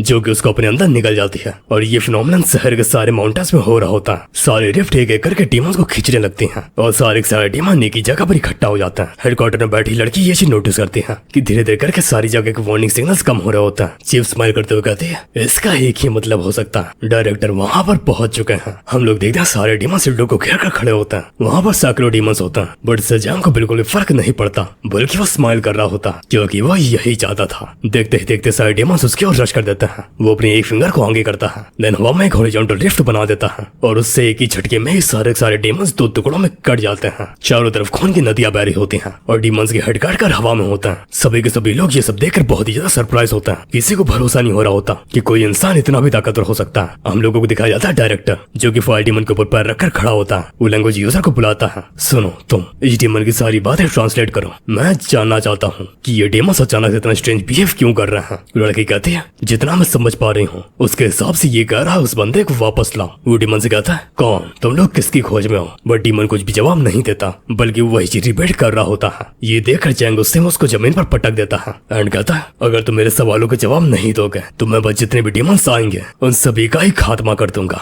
वो अगले पुलिस डीमन को मार देता है। देन उसका फोकस जाता है गेट के ऊपर जो कि अभी भी ओपन होता है। वो गेट की तरफ अपने हाथ बढ़ाता है जिससे कि एक लिफ्ट बनती है और वो गेट के पूरे एरिया को ही अपने अंदर निकाल लेती है। स्क्वाड मेंबर ये जान के बहुत ही ज्यादा खुश होता है कि उनके डायरेक्टर इतने पावरफुल हैं। जैसे जंग रिफ्ट क्लोज करता है वहाँ पर सब चीजें नॉर्मल हो जाते हैं, बिल्कुल वैसा ही जैसे वहाँ पे कोई गेट कभी था ही नहीं। देन आता है नेक्स्ट डे का सीन। हम लोग को दिखाया जाता है हेडक्वार्टर की बिल्डिंग जहाँ पर जंग के ऑफिस में यूयांग घुस आते हैं एंड उससे पोर्टल के बारे में डिटेल्स मांगती है। जंग कहता है तुम्हें उसकी चिंता करने की जरूरत नहीं है क्योंकि मैंने उसको अपने डार्क वर्ल्ड के अंदर खींच लिया है। बट यूयांग को ये बात खराब लगती है कि जंग वहाँ पर लेट पहुंचा था। जंग फ्रस्ट्रेट होते हुए कहता है तो पूरा काम मैं ही करूंगा क्या और तुम लोग कचौड़ी खाओगे। यूयांग उसकी बातों को इग्नोर करते हुए मॉनिटर ऑन करती है जहाँ पर न्यू रिक्रूट्स की इंफॉर्मेशन होती हैं जो कि जंग नहीं मांगा था। यूयांग कहती है लेकिन आपने मुझसे ये क्यों मंगाया। वो कहता है डीमन से एक रीजन की वजह से ये सब कर रहा है। वो पहले जैसे बिहेव नहीं कर रहा है। अब उनका मेन मोटिव क्योस फैलाना नहीं है बल्कि वो किसी के पीछे है। और जंग की नजरें जाकर मारू के पिक के ऊपर थम जाती हैं। तभी फोकस शिफ्ट होता है और हम लोगों को दिखाई जाती है एक जगह जो कि हर को रिजेंबल कर रही होती है और वहाँ पर कई सारे डीमंस होता है। उन सभी डीमंस के बीच में एक बहुत ही बड़ी फीमेल फिगर होती है, इतनी बड़ी कि उसके आगे सारे डीमन चींटी जैसा लग रहा होता है। तभी वो अपनी आंखें खोलती है और इन आंखों को देखकर हम लोग समझ जाते हैं कि डीमंस को जो भी ऑर्डर्स दे रहा है वो कोई और नहीं बल्कि यही है। और वापस से उन डीमंस को कमांड देती है उसको मेरे पास वापस लाओ। हम लोग देखते हैं मारू भी अपने ऑफिस के बाहर खड़ा होता है और आज उसका फर्स्ट डे होता है। उसकी मम्मी ये जानकर बहुत ही ज्यादा खुश होती है कि मारू की गवर्नमेंट जॉब लग चुकी है। हालांकि वो डिटेल शेयर नहीं कर सकता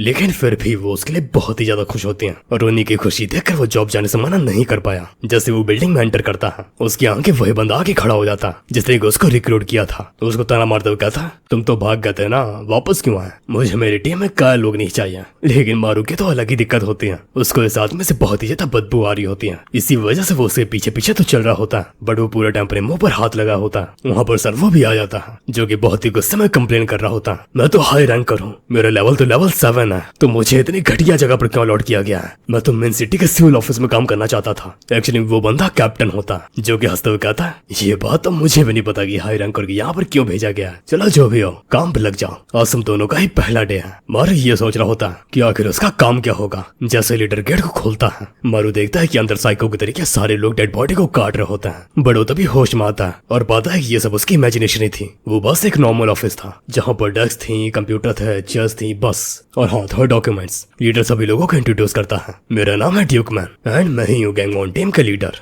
वो जो लड़की वहाँ पर बैठी है उसका नाम है जियोन, इसका 7 इयर्स का एक्सपीरियंस है। और वो जो आदमी है उसका नाम है किम, उसका भी एक्सपीरियंस 7 इयर्स का है। और ये जो छपरी बैठा है उसका नाम है योसियोक एंड वो पिछले साल ही आया था। चलो चलो अब तुम लोग भी अपनी सीट पकड़ कर बैठ जाओ। मारू बहुत ही ज्यादा नर्वस होता है, बट वो एक सीट में बैठ जाता है। देन वो सर्वो को ऑकवर्डली हेलो बोलता है, बट उसके ये कहने से सर्वो चिढ़ जाता है और मारू से उसे घूरना बंद करने को कहता है। मारू ये देखकर अपनी जगह पर फ्रोज हो जाता है और वहीं सर्वो बहुत ही ज्यादा फ्रस्ट्रेटेड होता है कि उसे तो सिविल सिटी में जाना था, बट उसे इतनी बेकार सिटी में क्यों भेज दिया गया। मारू उसको उसी के हल पे छोड़ के दूसरे बंदे से बात करने की कोशिश करता है। हाँ वही छपरी से। पहले तो उसे लगता है कि वो काम कर रहा है, बट वो ऑनलाइन शॉपिंग कर रहा था। जब मारू उसे काम के बारे में पूछता है तो ये उसको बताता है, हम लोगों का काम है येलो डस्ट को बीट करना। पूरे कोरिया को कई सारे डिविजन्स में बांट दिया गया है और जिनका लेवल 7 या 7 से ज्यादा है उन्हें स्पेशल मिशन के लिए असाइन किया जाता है। लेकिन जो हमारा आइलैंड है गैंगो आइलैंड, यहाँ पर सिर्फ कमजोरों को भेजा जाता है। मारू ये चीज समझ जाता है कि उसको यहाँ पर क्यों भेजा गया, पर फिर भी मारू को जगह पर कुछ अजीब लग रहा होता। तभी वो दोनों अपनी मुंडी घुमाते हैं और डैम क्या वाइफ है। मारू उसको देखकर ब्लश करने लगता है एंड गैंग भी मारू को घूर रही होती है। जियोन उससे कहती है, तुम्हारी तो शिफ्ट खत्म हो चुकी है, सो तुम्हें घर जाना चाहिए। गैंग कहती है, मेरा मन नहीं था, वैसे भी मैं घर जाके करती क्या। गैंग की नजर मारू पे ही गड़ी होती है। उसको ये चीज अजीब लगती है कि मारू जब से उठा है तब से उसके पास उसके प्रीवियस डेज की मेमोरीज नहीं है। वहीं योसियोक मारू को यहाँ की सैलरी के बारे में बताता है जो कि बहुत ज्यादा होती है, जिसको सुनकर मारू चौंक जाता है। बट वो ये सोच रहा होता है हालांकि यहाँ की सैलरी बहुत ही ज्यादा अच्छी है, पर फिर भी उसकी लाइफ कांस्टेंट डेंजर में बनी रहेगी। योसियोक कहता है, अगर तुम डेंजरस मिशन में जाते हो तो तुम्हें तुम्हारी सैलरी का 5 गुना मिलेगा, जो कि होते हैं 8 करोड़ रुपए। इतने पैसे सुनकर तो मारू की आंखें चमक गई होती हैं। तन योसियोक वापस से शॉपिंग में लग जाता है। मारू अभी भी समझने को ट्राई करता है कि उसको इस जगह पर क्या करना है, पर जैसा से टाइम बीतता है मारू भी एनवायरमेंट में घुल मिल जाता है और कोई भी चिंता नहीं करता क्योंकि उसको इस जॉब में कुछ करना ही नहीं है। और जब तक उसको बैठे बैठे सैलरी मिल रही है उसके लिए तो बहुत ही अच्छा है। और थोड़ी देर में उनकी शिफ्ट खत्म हो जाती है। जोकमन सब लोगों को घर जाने को कहता है और न्यूकमर से उनके हाल चाल पूछता है और ये भी पूछता है कि क्या उनके पास कोई सवाल है। सर्वो उसको मना कर देता है, पर मारू उससे सवाल पूछता है, अब मुझे ये बताइए कि ये डिमंस आते कहाँ से एंड कब से एग्जिस्ट कर रहे हैं। ड्यूकमन कहता है, हमें खुद नहीं पता, हमें बस ऊपर से ऑर्डर्स मिलते हैं और हम डिमंस को हंट करते हैं। मारू को ये बात बहुत ही अजीब लगती है क्योंकि ये डिमंस ह्यूमैनिटी पे बहुत ही बड़ा खतरा है और उसके बाद भी किसी को फर्क ही नहीं पड़ता कि डिमंस आए कहाँ से।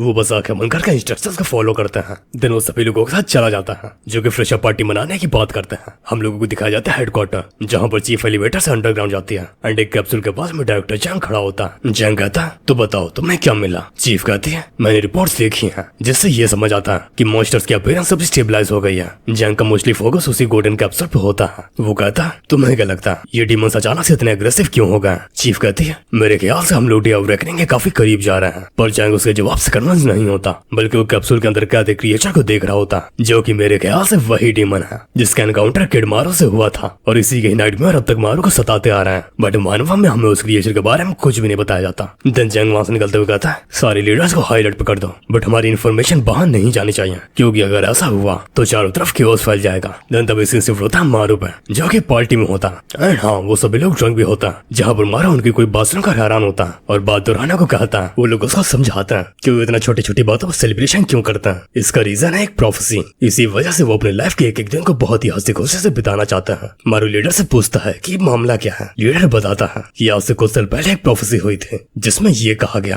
कि 1 साल बाद एक ऐसा दिन आएगा जब आसमान से डीमंस की बारिश होगी, पूरी दुनिया में काउंटलेस पोर्टल ओपन होंगे और पूरी दुनिया खून में रंग जाएगी। बट हाँ तुम अपना मुंह बंद रखना क्योंकि ये एक बहुत ही क्लासिफाइड सीक्रेट है और किसी को भी पता नहीं लगना चाहिए। जियोन सभी से चुप होकर ड्रिंक पीने को कहती है। आज तक से टल्ली होना योसियोक सोबर होता और घर जाना चाहता और गैंग भी क्योंकि वो लोग इतने केयरलेस नहीं हो सकता क्योंकि उनकी एक गलती सिटीजन्स की जान जा सकती है एंड देन वो तो बेहोश बेहोशी हो चुका होता है। मारू को नहीं समझ में आ रहा होता कि वो लोग प्रोफेसी के बाद भी इतने आराम से कैसे रह सकते हैं। तभी सीन शिफ्ट होता है। हम लोगों को दिखाया जाता है एक माउंटेन, जहाँ पर हवा में गोल्डन लाइट ब्लिंक होती है और अगले ही पल वहाँ पर गेट ओपन हो जाता है। उसके अंदर से बहुत सारे डेमोनिक हैंड्स निकलता है और जैसे डेमन बाहर आने लगता है उन लोगों के फोन में अलार्म बज जाता है। जियोन का ये देखकर मूड खराब हो जाता है क्योंकि उसके हिसाब से उनको रात में आराम मिलना चाहिए, बट गैंग उठ जाती है ये कहते हुए कि वो ये संभाल लेगी और थोड़ी देर में आ जाएगी। सनवो भी उसके साथ में आना वो कहता है, बट वो साफ मना कर देती है और उसकी जगह वो मारू के साथ चलने को बुलाती है और अपना मारू मना ही कैसे कर सकता था। वो राजी हो जाता है। हम लोग देखते हैं वो लोग रास्ते में होता है। मारू प्लस करते हुए खिड़की के बाहर देख रहा होता है। क्या कहती है, तुम्हें प्रोफेसी के बारे में कुछ ज्यादा चिंता करने की जरूरत नहीं है। मारू कहता है, ये कितनी भी छोटी चीज नहीं है जिसको हम लोग हल्के में ले लें। क्या कहती है, क्योंकि वैसे हमारे हायर अप्स इस चीज की बहुत ही अच्छे से प्रिपरेशन कर रहे हैं। हमारी ऑर्गेनाइजेशन में बहुत ही पावरफुल लोग काम करते हैं और हमारी जॉब सिंपल है, हमें डीमंस को लोकेट करना है एंड लोकेट करके मार देना है। मारू उसकी बात सुनकर तो डरा होता है, बट वो फिर भी गैंग में खोया होता है। गैंग उसे कहती है, वैसे हाँ मुझे जानना है तुम्हारे पास कौन सी एबिलिटी है। मारू और भी ज्यादा खुश हो जाता है क्योंकि पहली बार उसमें किसी ने इंटरेस्ट दिखाया है।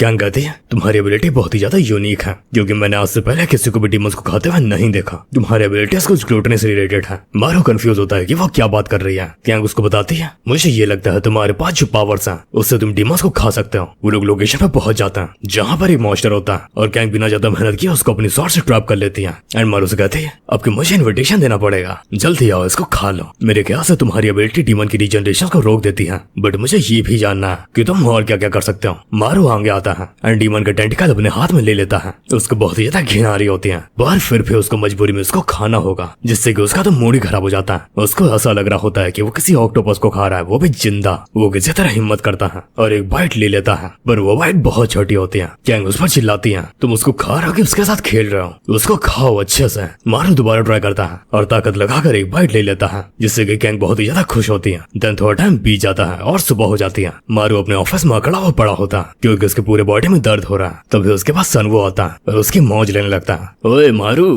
तुम कल वहाँ पर क्यों नहीं गया था? क्योंकि वैसे भी तुमसे तो कुछ हो ही नहीं पाता। मारू कहता है, क्यों क्या हुआ? तुम्हारे की धुआं निकल रहा है। सनवो बहुत ही ज्यादा गुस्सा हो जाता है, मुझसे ढंग से बात करो, तुम्हारे जैसे कमजोरों को तो मिशन तक में जाने का हक नहीं है। पर तुम शुक्र मनाओ कि ऑफिसर गैंग को तुम्हारी एबिलिटीज पे थोड़ा ट्रस्ट है। देन वो वहाँ से चला जाता है, पर मारू ये सोच रहा होता है कि उसने सही तो कहा था, मैं सच में कमजोर हूँ और मुझे स्ट्रॉन्ग होने की जरूरत है। थोड़ी देर बाद इमरजेंसी अलार्म बजती है। गैंग तुरंत ही मारू को उसके साथ चलने को कहती है, पर मारू तो वहाँ था ही नहीं। वो तो होता है बाथरूम में एंड वो बहुत ही ज्यादा फ्रस्ट्रेटेड होता है। वो ये समझने की कोशिश कर रहा होता है कि आखिर वो मॉन्स्टर्स को कैसे खाए। उसके पास एबिलिटी है, ये अच्छी बात है, पर उसका मॉन्स्टर्स को खाना होगा। ये सोचने पर ही उसको घिन आ रही होती है। देन वो वापस जाने लगता है, पर तभी उसके सामने अचानक से गैंग चिल्लाते हुए आ जाती है और उसको अचानक से देखकर उसका जिगरा मुंह में आ जाता है। वैसा तो कुछ और आना चाहिए था। गैंग उससे कहती है, क्या तुम बाथरूम में छुप कर बैठे था? मारू बहाना बनाते हुए कहता है, नहीं नहीं ऐसी बात नहीं है, मैंने तो अलार्म सुनी थी, पर वो क्या है कि वो जो मैंने कल क्रिएचर खाया था उसकी वजह से थोड़ा मेरा पेट खराब है। गैंग सब समझ जाते हैं और निराश होते हुए कहती है, तुम जॉब के लिए सुटेबल नहीं हो, सो तुम मत करो।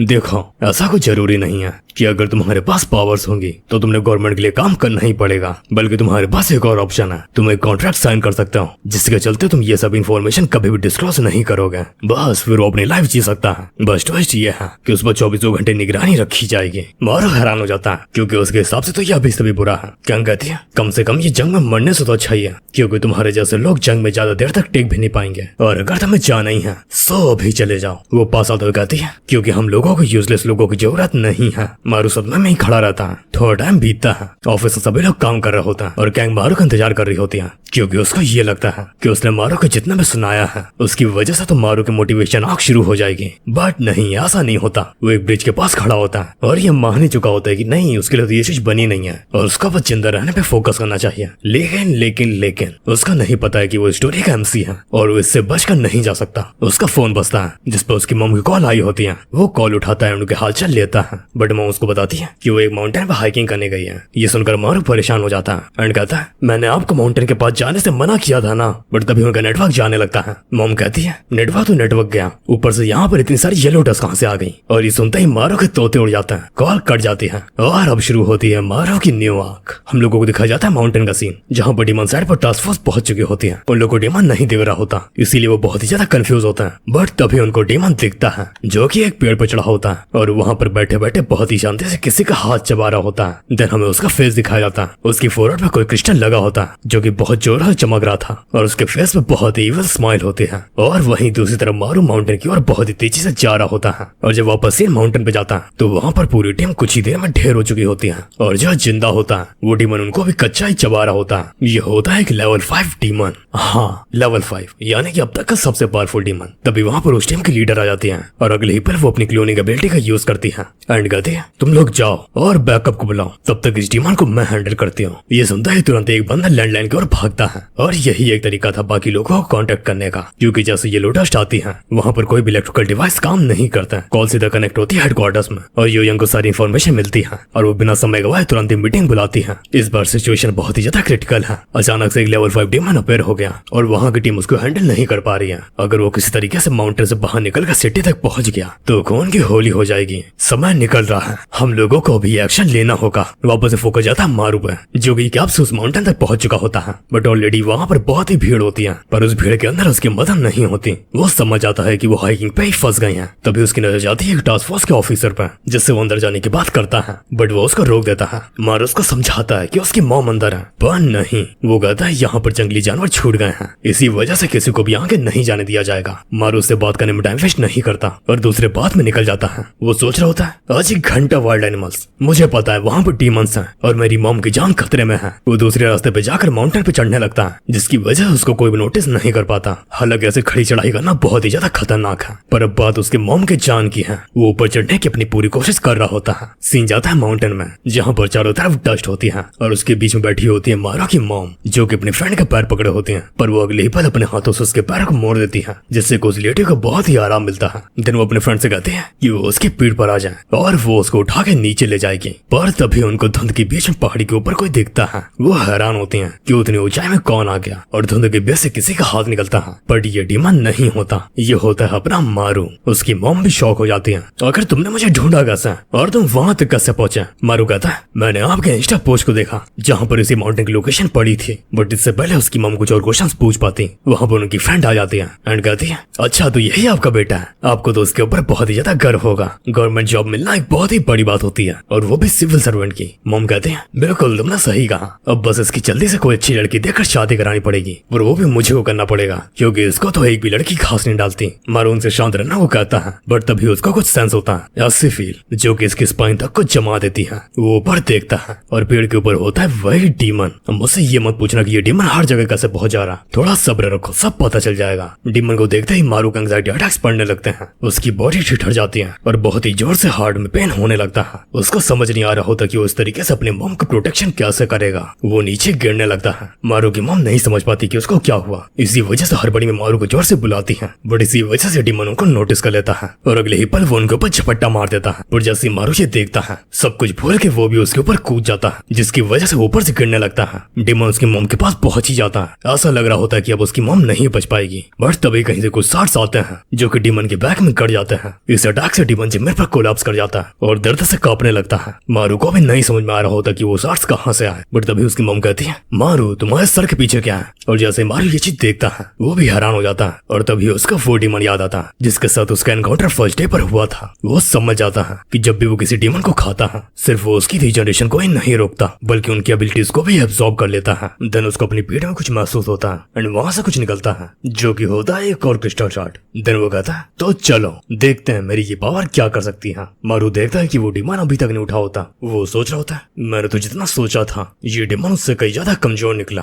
पता नहीं टास्क फोर्स को इससे निपटने में दिक्कत क्यों हो रही थी। तब इस शिफ्ट होता है माउंटेन के दूसरे रीजन में जहाँ पर हेडक्वार्टर से 2 ऑफिसर आए होता है और उनको चारों तरफ बस लाशें ही दिखती हैं। बस उनमें से एक सोल्जर जिंदा होता है पर वो भी जख्मी होता है। वो बहुत हिम्मत करके बोलता है उस डीमन को मार दो, उसने मेरी पूरी टीम को खत्म कर दिया। गंजा एजेंट कहता है ये मानना तो बहुत ही ज्यादा मुश्किल है क्योंकि इस टीम की लीडर लेवल 7 की थी। विगवाल एजेंट उस बंदे के पास आता है और पूछता है कि उस डीमन की एबिलिटी क्या है। उस बंदे का आखिरी वर्ड्स होता है उसके पास मिरर एबिलिटी है। सीन वापस से जाता है मारू पर जहाँ पर डीमन के बैग से बहुत ही सारे क्रिस्टल्स निकलने लगते हैं। मारू की ये देखकर फट जाती है, क्या कहीं मैं सपना तो नहीं देख रहा, वो मेरी एबिलिटी को कॉपी कर रहा है। और इससे पहले कि मारू कुछ रिएक्ट कर पाता मोस्ट ऑफ क्रिस्टल्स को लॉन्च कर देता जो कि उसकी बॉडी में धंस जाते हैं। डीमन धीरे धीरे मारू के पास आने लगता है। मारू अपने फेस से क्रिस्टल निकालते हुए सोच रहा होता है अगर ये मेरे अटैक्स को कॉपी कर सकता है फिर अगर मैं इसके ऊपर अपना अटैक करूँ भी तो वो उतने ब्रूट फोर्स से मेरे ऊपर वापस से अटैक कर देगा। मारू दर्द को भूलते हुए पीछे को मुड़ता है और अपनी मॉम की ओर देखता है। उसके इंजरी से बहुत ही ज्यादा ब्लड निकल रहा होता है, जिसकी वजह से उसकी मॉम परेशान हो जाती है। मारू कहता है, आप प्लीज चिंता मत कीजिए,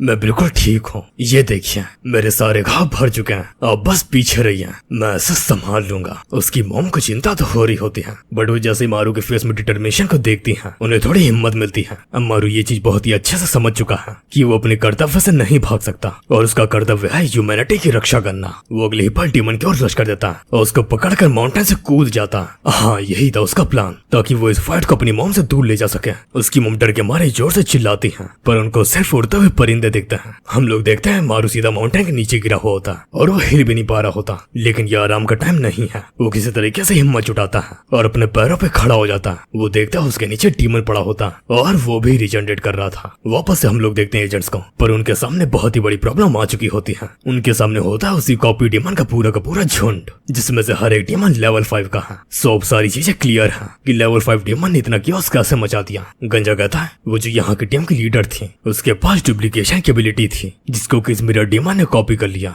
विग वाला बंदा एक्साइटेड होते हुए कहता है, इससे फर्क नहीं पड़ता कि ये कितने हो, मैं एक एक को चुन चुन के खत्म कर दूंगा। देन वो जमीन में बहुत ही जोर से स्लैम करता है, जिससे कि एक शॉक वेव निकलती है और डीमोस को हवा में उछाल देती है। गंजा कहता है, अबे चोमू, इन सबको मारने से कोई फर्क नहीं पड़ने वाला। हम लोग जब तक इसकी रियल बॉडी को खत्म नहीं करेंगे ये आते ही जाएंगे। पर सवाल ये है कि इसकी रियल बॉडी है कहाँ? और बिल्कुल सही, वो होती है मारू के एग्जैक्ट नीचे। हाँ, मारू का एनकाउंटर जिस डीमन से हुआ था वो रियल था, तभी तो उसने मारू की एबिलिटी को भी कॉपी कर लिया। क्लोन सारी एबिलिटीज का यूज तो कर सकते हैं, लेकिन वो दूसरी एबिलिटी को कॉपी नहीं कर सकता। वो सिर्फ रियल डीमन ही कर सकता है। मारू सोच रहा होता है कि ऐसा तो उसकी हार होगी, क्योंकि उन दोनों की रीजनरेशन टॉप लेवल की है, पर मारू को स्टैमिना लिमिटेड है। बट तभी मारू को एक आवाज आती है जो कि उसके मॉम की होती है, और वो आवाज निकाली होती है डीमन ने। मारू को गुस्सा आ जाता है और वो गुस्से में उसके ऊपर क्रिस्टल शूट कर देता है। तुम मेरी मॉम को कॉपी मत करो। पर उस डीमन के एक भी क्रिस्टल नहीं लगता। हाँ, क्योंकि मारू के पास पावर तो आ गई, लेकिन उसके पास प्रिसीजन बिल्कुल भी नहीं है। पर डीमन के साथ ऐसा नहीं होता।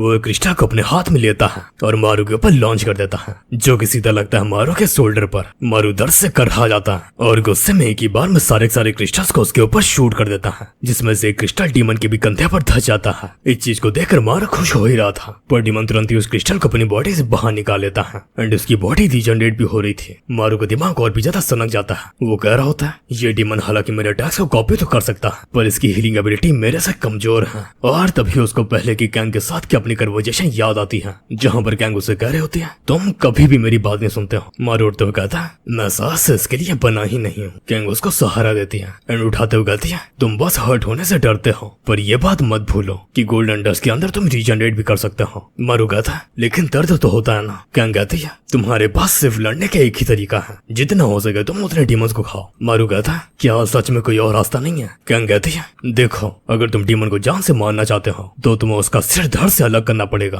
ताकि वो गोल्डन डस्ट को एब्सॉर्ब नहीं कर पाए। पर तुम्हारे पास तो ऑफेंसिव एबिलिटीज तो है ही नहीं, तो इसका तो तुम भूल ही जाओ। इसी वजह से तुम्हें सपोर्ट रोल में ध्यान देना चाहिए, क्योंकि तुम्हारी रीजनरेशन एबिलिटी सबसे ज्यादा बेहतर है, और इसी वजह से उसको मॉन्स्टर्स को फेस करने से नहीं डरना चाहिए। और मारू के दिमाग में रियल टाइम में भी ये चीज चल रही होती है कि उसे अपने डर पर काबू पाना होगा, और अभी उसके पास ये सब चीजें खत्म करने के लिए इनफ स्ट्रेंथ बाकी है। पर फिर भी उसका प्रिसीजन बहुत ही ज्यादा खराब है, जिसके चलते वो डीमन के नेक पर एम नहीं कर सकता। और अगर वो एम नहीं कर सकता तो उसके पास एक ही चारा बाकी है। वो अपने हाथों में एक क्रिस्टल को ले लेता है और बाकी सारे क्रिस्टल्स को एक साथ ही डीमन के ऊपर थ्रो कर देता है। डीमन उसको डॉज कर लेता है, पर जैसे वो ऊपर देखता है तो उसके ऊपर होता है मारू, और उससे पहले कि डीमन कुछ रिएक्ट कर पाता, मारू उसके ऊपर नाइफ मार देता है। बट हम लोग देखते हैं चीजें अभी भी खत्म नहीं हुई होती, क्योंकि डीमन ने उसका नाइफ अपने मुंह से पकड़ लिया होता है। देन वो अपने हाथों से मारू के गले को पकड़ता है और उसको टॉन्ट मारने लगता है, वो भी उसकी मॉम की आवाज में। देन वो उसको लेकर पहाड़ पर से कूद जाता है और सर के बल जमीन में गाड़ देता है। मारू का गला उसने इतनी जोर से चोक किया था कि वो सांस भी नहीं ले पा रहा होता। उसके आंसू तो निकल ही रहे होते हैं और साथ ही साथ उसके मुंह से खून भी निकल रहा होता है। मारू के पास बस एक ही चांस है, उसको डीमन की रीजनरेशन रोकने के लिए उसको काटना होगा।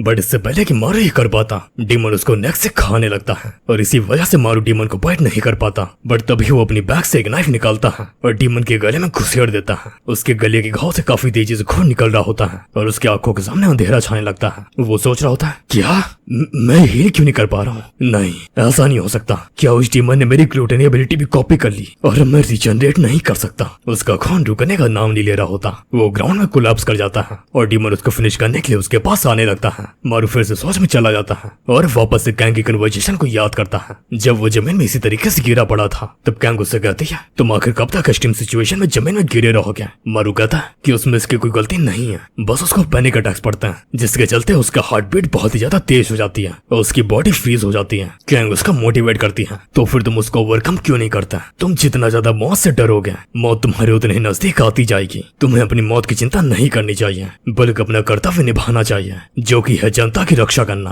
और अगर तुम हार गए तो पता नहीं कितनी मासूम जाने चली जाएंगी। रियल टाइम में मारू की मदद उसको ढूंढ रही होती है। मारू हिम्मत करते हुए अपनी जगह पर वापस से खड़ा हो जाता है। वो अपनी बैग से वापस से एक नाइफ निकाल लेता है और टिमर भी सेम चीज कॉपी करता है। मारू के दिमाग में कैंग के वर्ड चल रहे होते हैं कि अगर वो हार गया तो इससे मासूमों की जान जाएगी और अगर वो मर ही रहा है तो सब खत्म करके मरे। वो अपने लिप्स को बाइट करता है और काफी रेज में डीमन के ऊपर रश कर देता है, बट इससे पहले वो डीमन के अटैक कर पाता। डीमन उस तक पहुंच के उसके पेट में स्टॉप कर देता है, पर मारू ने उससे पहले ही अपने डैगर को लॉन्च कर दिया होता है। डीमन ऊपर की ओर देखता है बट मारू उसको मौका नहीं देता बल्कि उसको काफी जोर से जकड़ कर एक जोर की दहाड़ लगाता है। हम लोग देखते हैं जितने भी क्रिस्टल आसपास पड़े होते हैं सभी ही रिस्पॉन्स करते हैं और सारे क्रिस्टल आकर डीमन की बॉडी में धस जाते हैं। बट डीमन तो उसका ये अटैक भी कॉपी कर लेता है जिससे कि मारू भी जगह जगह से क्रिस्टल से छिद जाता है। लेकिन तभी वो डैगर नीचे आता है जिसको कि मारू ने थोड़ी देर पहले हवा में लॉन्च किया था और उस डैगर से एक ही झटके में उस डीमन का सर धड़ से अलग हो जाता है और उसकी बॉडी जमीन में गिर जाती है। पर मारू भी पूरी तरह से एग्जॉस्ट हो चुका होता है, इसी वजह से वो भी गिर जाता है और इसी तरह उसने अपनी फियर पे ओवरकम करके कॉपी डीमन का खात्मा कर दिया। और जैसे डीमन की मेन बॉडी खत्म होती है बाकी क्लोन्स भी खत्म हो जाते हैं, उनकी बॉडी राख में मिलने लगती है। विगमन कहता है, लगता है हम लोगों ने रियल बॉडी को मार दिया। बट गंजा कहता है, नहीं, रियल बॉडी यहाँ पर थी ही नहीं बल्कि उसको किसी और ने मारा। पर सही सवाल ये है कि उसे मारा किसने।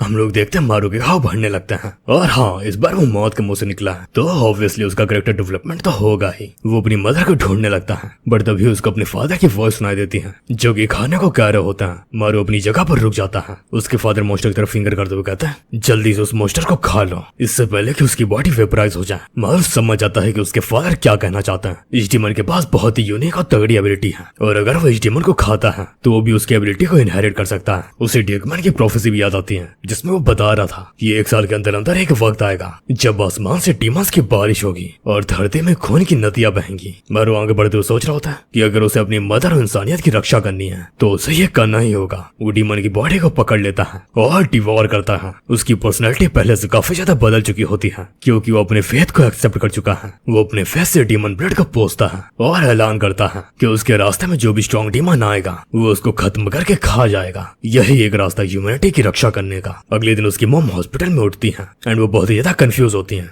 माउंटेन में क्या हुआ था मुझे ज्यादा कुछ याद नहीं है, मैं बस वहाँ पर घूमने गई थी और फिर अचानक से बेहोश हो गई। मारू को इस बात की खुशी होती है कि डीमन के मरने के साथ साथ उनकी मेमोरीज भी मिट चुकी हैं। मारू उनको माउंटेन से दूर रहने को कहता है बट उसकी मॉम कहती है, मैं उस माउंटेन में इस वजह से गई थी क्योंकि मैंने एक अफवाह सुनी थी कि किसी ने उस माउंटेन में तुम्हारे फादर को देखा था। मारू सोच रहा होता है, फादर भी माउंटेन्स में गायब हुआ है और मुझे पता है माउंटेन्स में क्या है, तो क्या उनका गायब होना भी डीमन से कनेक्टेड है। और तभी उसके दिमाग में उसके बचपन की एक मेमोरी आती है जो कि उसको कभी भी याद नहीं थी। किड मारू माउंटेन में एक पेड़ के पास खड़ा होता है एंड वो ऊपर देख रहा था। उसके मुंह पर कुछ खून की बूंदें गिरती हैं और ये खून गिर रहा होता है उसके फादर के मुंह से जिनको एक बहुत ही बड़ा मिस्टीरियस डीमन खा रहा था। ये सब याद करते ही वो बहुत ही ज्यादा घबराने लगता है और इससे पहले कि उसको पैनिक अटैक्स पड़ सके मॉम उसको टोकती है जो कि कहती है, तुम जब से ये जॉब कर रहा हो बहुत ही ज्यादा परेशान लगने लगे हो। मारू कहता है, नहीं नहीं मैं बिल्कुल ठीक हूँ, वैसे हाँ अभी मुझे काम पे जाना चाहिए। वो थोड़ी देर में ऑफिस पहुंच जाता है और चुपचाप ऑफिस में घुसने का ट्राई करता है बट उसको जियोन देख लेती है और काफी जोर जोर से चिल्लाने लगती है, मारू